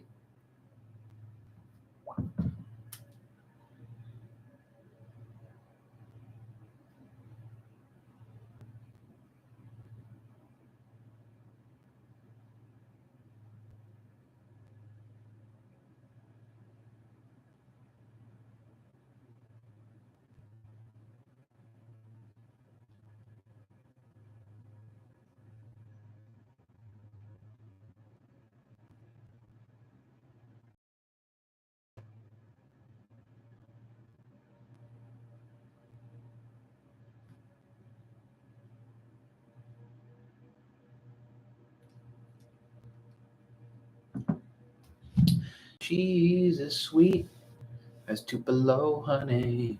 She's an angel. CCL looks awesome. I like that it didn't go today, and the 50, it just allows the 50 to catch up. So, I'm up $4 a share. I bought a load of CCL because my stop was so tight on the day that I bought it. But now I can just relax and let it work. It looks awesome. So I got all the patience here. Setup is great. Nothing really left to do with it. Yeah, I wasn't meant to be Warren Buffett. I should have been a little bit more patient. The thesis was great, but I got too aggressive too early, and I paid for it. Oak Low, let's go, buddy. Show me 80s. Do I hear 80s?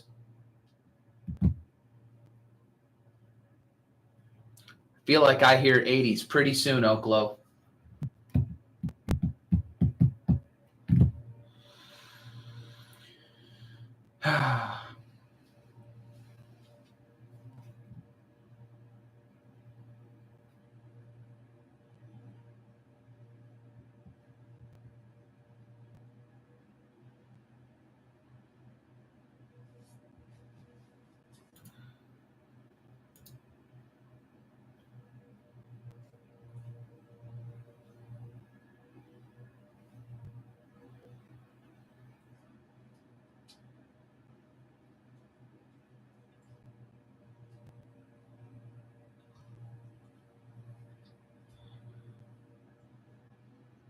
Don't you know, she's all right with me.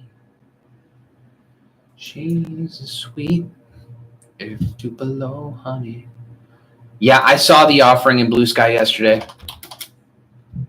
But what's the question? Oh, but you've been in since 1328. I mean, the beautiful part is it bounced right off the 20 simple moving average, so you don't have anything left to do with it. You now have a really firm line in the sand, which is a close below the 20. So there's nothing left for you to do. It gapped down, it found support right at the 20. That's all you can do. I also saw DPRO had earnings or offering yesterday. And this, no, I'm about to say DPRO.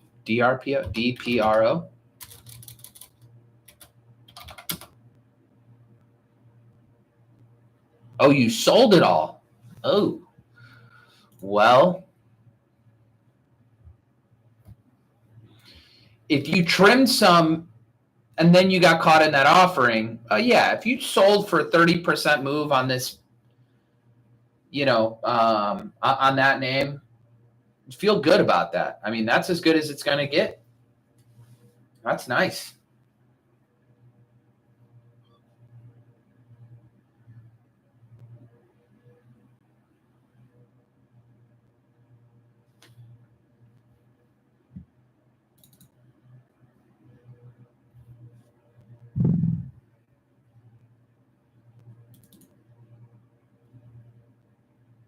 Oh, you were up more than 100%? Oh.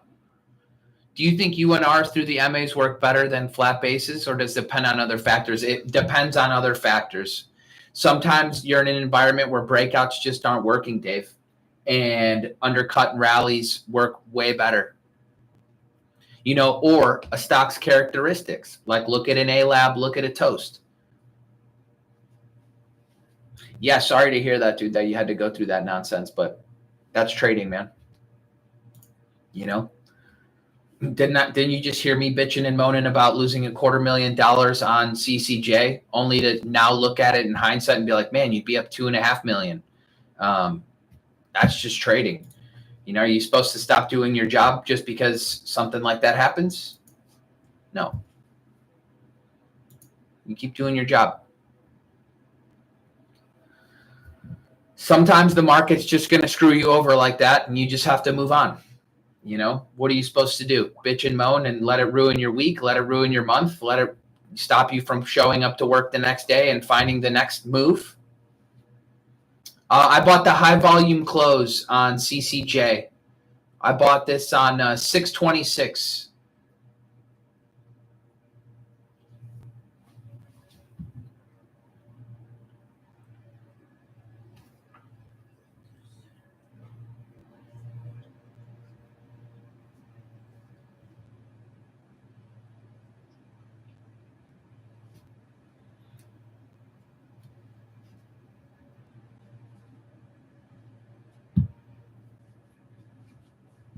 Literally a high volume close setup. So you had the earnings gap up, you had the high volume close, you had a small little inside day the next day, and then it started to break that high volume close on the 26th. That was it. A very straightforward HVC setup.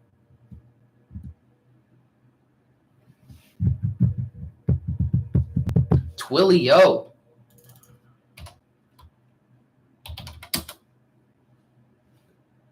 All right, Twilio.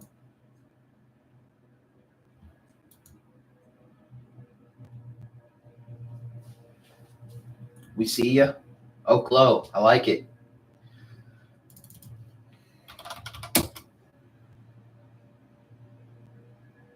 Twilio's still in business. I don't know what the hell they do, but they are in business. Oak Glow, let's go.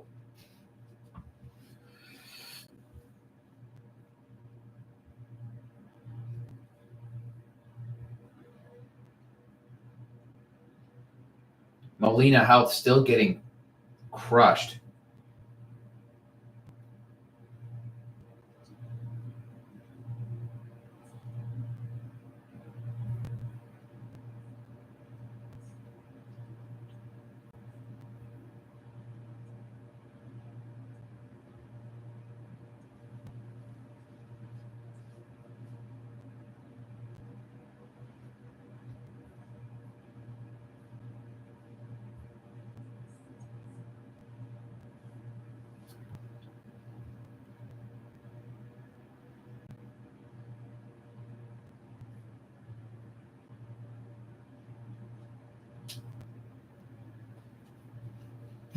She's as sweet as Tupelo honey. Twilio does something with text messaging.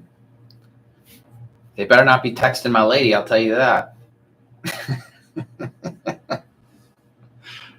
Or I'm going down to Silicon Valley to find me a CEO.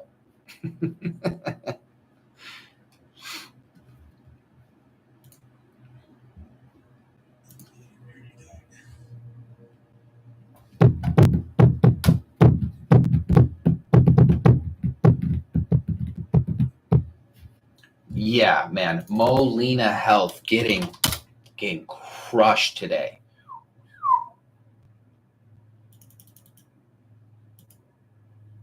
Big consolidation below the 200. Smoked. My lady, Kathy Wood. That's my side piece. She's the one who makes me money. My lady's the one who spends my money. We got two different kinds of ladies, man.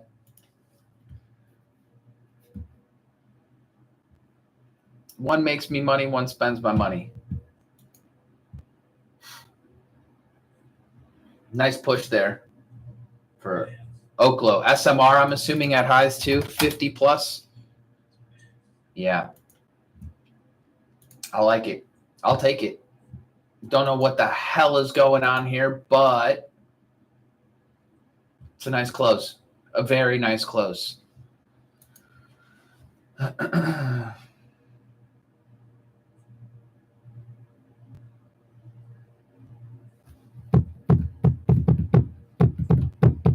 How do I see SOUN? I can't hear nothing. What'd you say? SOUN just needs to build out the better right-hand side of the base. It looks all right. For a total POS, it looks okay. If I'm comparing this little piece of dog poop to another one, it's maybe one that I would pick up with plastic around my hand. No, I don't know, dude. I mean, here's the thing. It needs to build out a little bit more. Or it needs to push out a little bit better and show me that there's still some strength in this. I mean, outside of just like this one day here, 7-8, if you just kind of zoom back on it, there's a handful of nice accumulation days in here, but not a ton, not a bunch. You know what makes SOUN difficult is what group is it in, and then the group that it's in, does it have a few other stocks that are acting really well? You know what makes Oklo really easy? The day that I bought it, CCJ was going higher, LEU was going higher, GEV was going higher, CEG was going higher, VST was going higher, SMR was going higher. So then you get a tight pivot in Oklo, and you're just like, well, I got to try it. The whole damn group is ripping, right? You look at SOUN, and you're like, who does this run with? Right? It's just like some one-off kind of a fucking turd. Right? It's just like some one-off. When you look at quantum stocks, all right, and I don't love them, But when there is a nice setup and by the way, I dislike those names, but even for the watch list video a few days ago, I said it. I said QUBT, or was it was QBTS, D-Wave. And I was like, this thing looks pretty damn good, right? Despite how much I dislike these names, IONQ looks pretty good. Rigetti just had a nice up move. QBTS looks pretty good. Like, the theme is still alive and well, and I'm not going to argue with it. And it's easier to spot when there's 4, 5, 6 names in the group that are all acting and looking pretty damn good. With SOUN, who does this thing even move with? My buddy got short NEGG today. Looks like that's working. Oh, man, he killed it. $37. That's savage. Fucking Nick Drendel, man.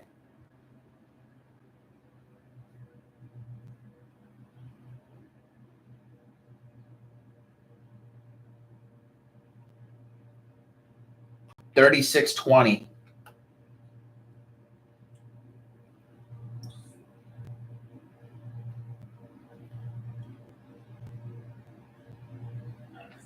The short spot was against the 200 on the weekly. EMA or SMA? EMA. Holy shit, look at that short. 200 EMA on the weekly. Tagged it. Kaboom. I mean, dude, he's got a 36.20 on it right now. Can't be too mad at him for that one. No.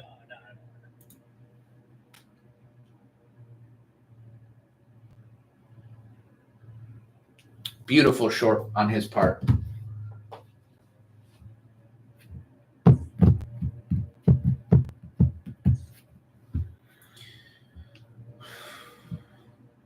IONQ rolling in just a little bit.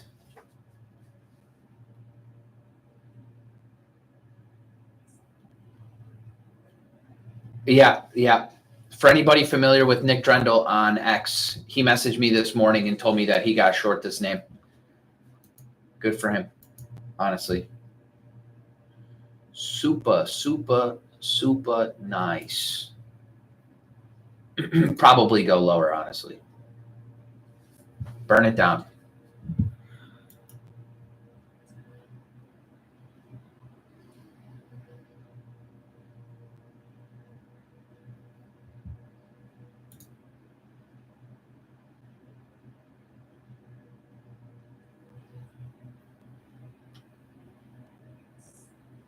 So much for that MSTR bounce, huh?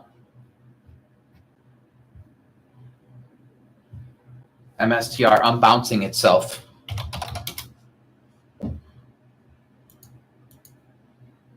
Oh, that's right. We've got MOPX. Yeah, monthly options expiration. If that, I think that's what it is.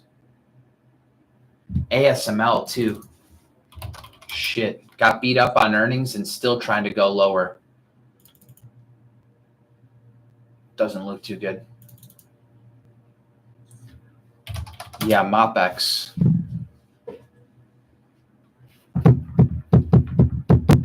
Do we have any earnings today? No, it's Friday.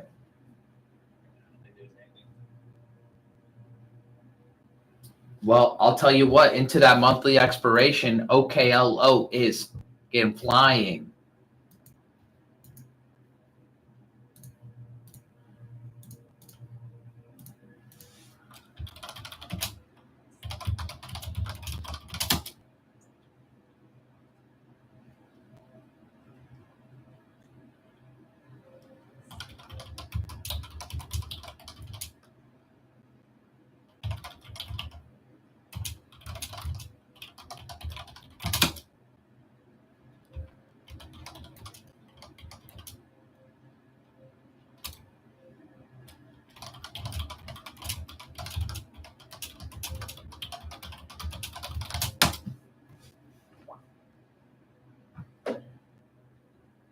One I made money on with Rigetti. The other one I lost.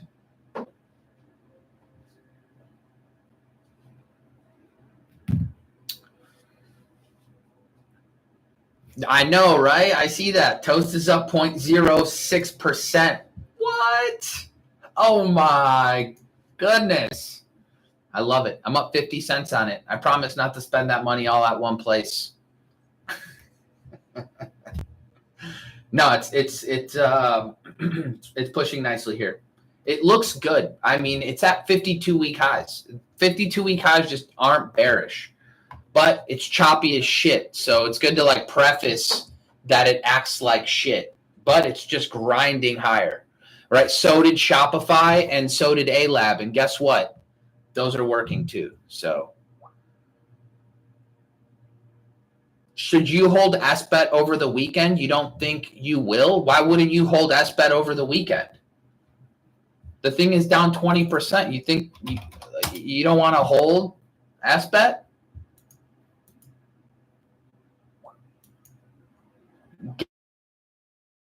Gap risk. If you are concerned about that, then you have too much size. Where was when you bought it, when you shorted it initially, what was your risk? Have you de-risked it? I thought you said you've covered some. And two, look, what's the plan with it? Like, don't listen to me. You don't have much size. You cut it in half, and you're worried about gap risk. Man, you tripping, dude. This thing is like goes back to teens, dude. Teens, in my opinion. Don't listen to me. You do what makes you feel most comfortable, but this is dog shit chart, dude. Dog shit. You did great shorting it today, dude. You did great. But this is a total turd. Down 20% today, and you're worried about gap risk? If it gaps up, the world might just be handing you more free money so you could short some more. Okay, so Jared, so you used my FinViz filter to make a watch list, and you ended up with 20 stocks. How do you keep them on watch? And then how do I find the top 5 or 10? Okay, so a couple things. You might end up with 20 stocks on the watch list, but then how do you kind of filter through them even more? Do they have good earnings and sales? That's another really good question to ask yourself, right? That might help you filter them out even more. And then which ones are actually in leading groups, right? Are they just like one-off stocks all by themselves, made a big move, some Chinese pump piece of shit just way up there for no reason? Or is it like actually a stock within a theme, in a good group, et cetera, and take it from there, and then see if you can't chop it down to like 10. And then just because they've gone up, which ones are digesting well, and then how do you want to get yourself involved into it? Pull back into ascending moving averages, some kind of a flat base breakout, some kind of high type flag, some kind of undercut rally. In the back of your mind, you have to know, like, okay, this is how I'm going to get involved in it. Oh, yeah, markets are closed.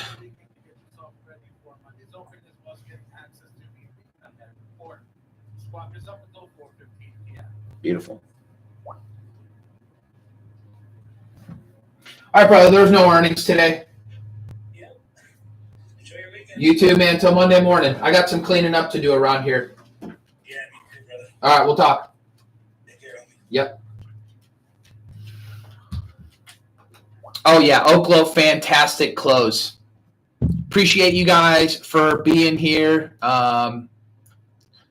I will see you guys for pre-market prep on Monday.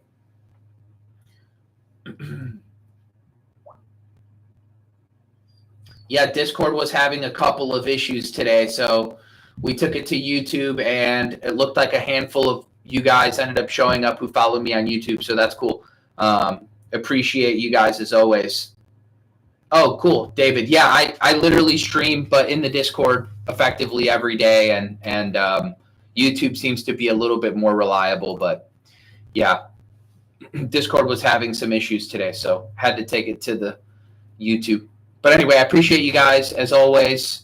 And Monday morning, if you guys have any questions, bring them to pre-market prep. All right, bottom fishing. Enjoy your weekend, brother. We'll see you back in the room. You know where to catch me. and we will see you guys on Monday.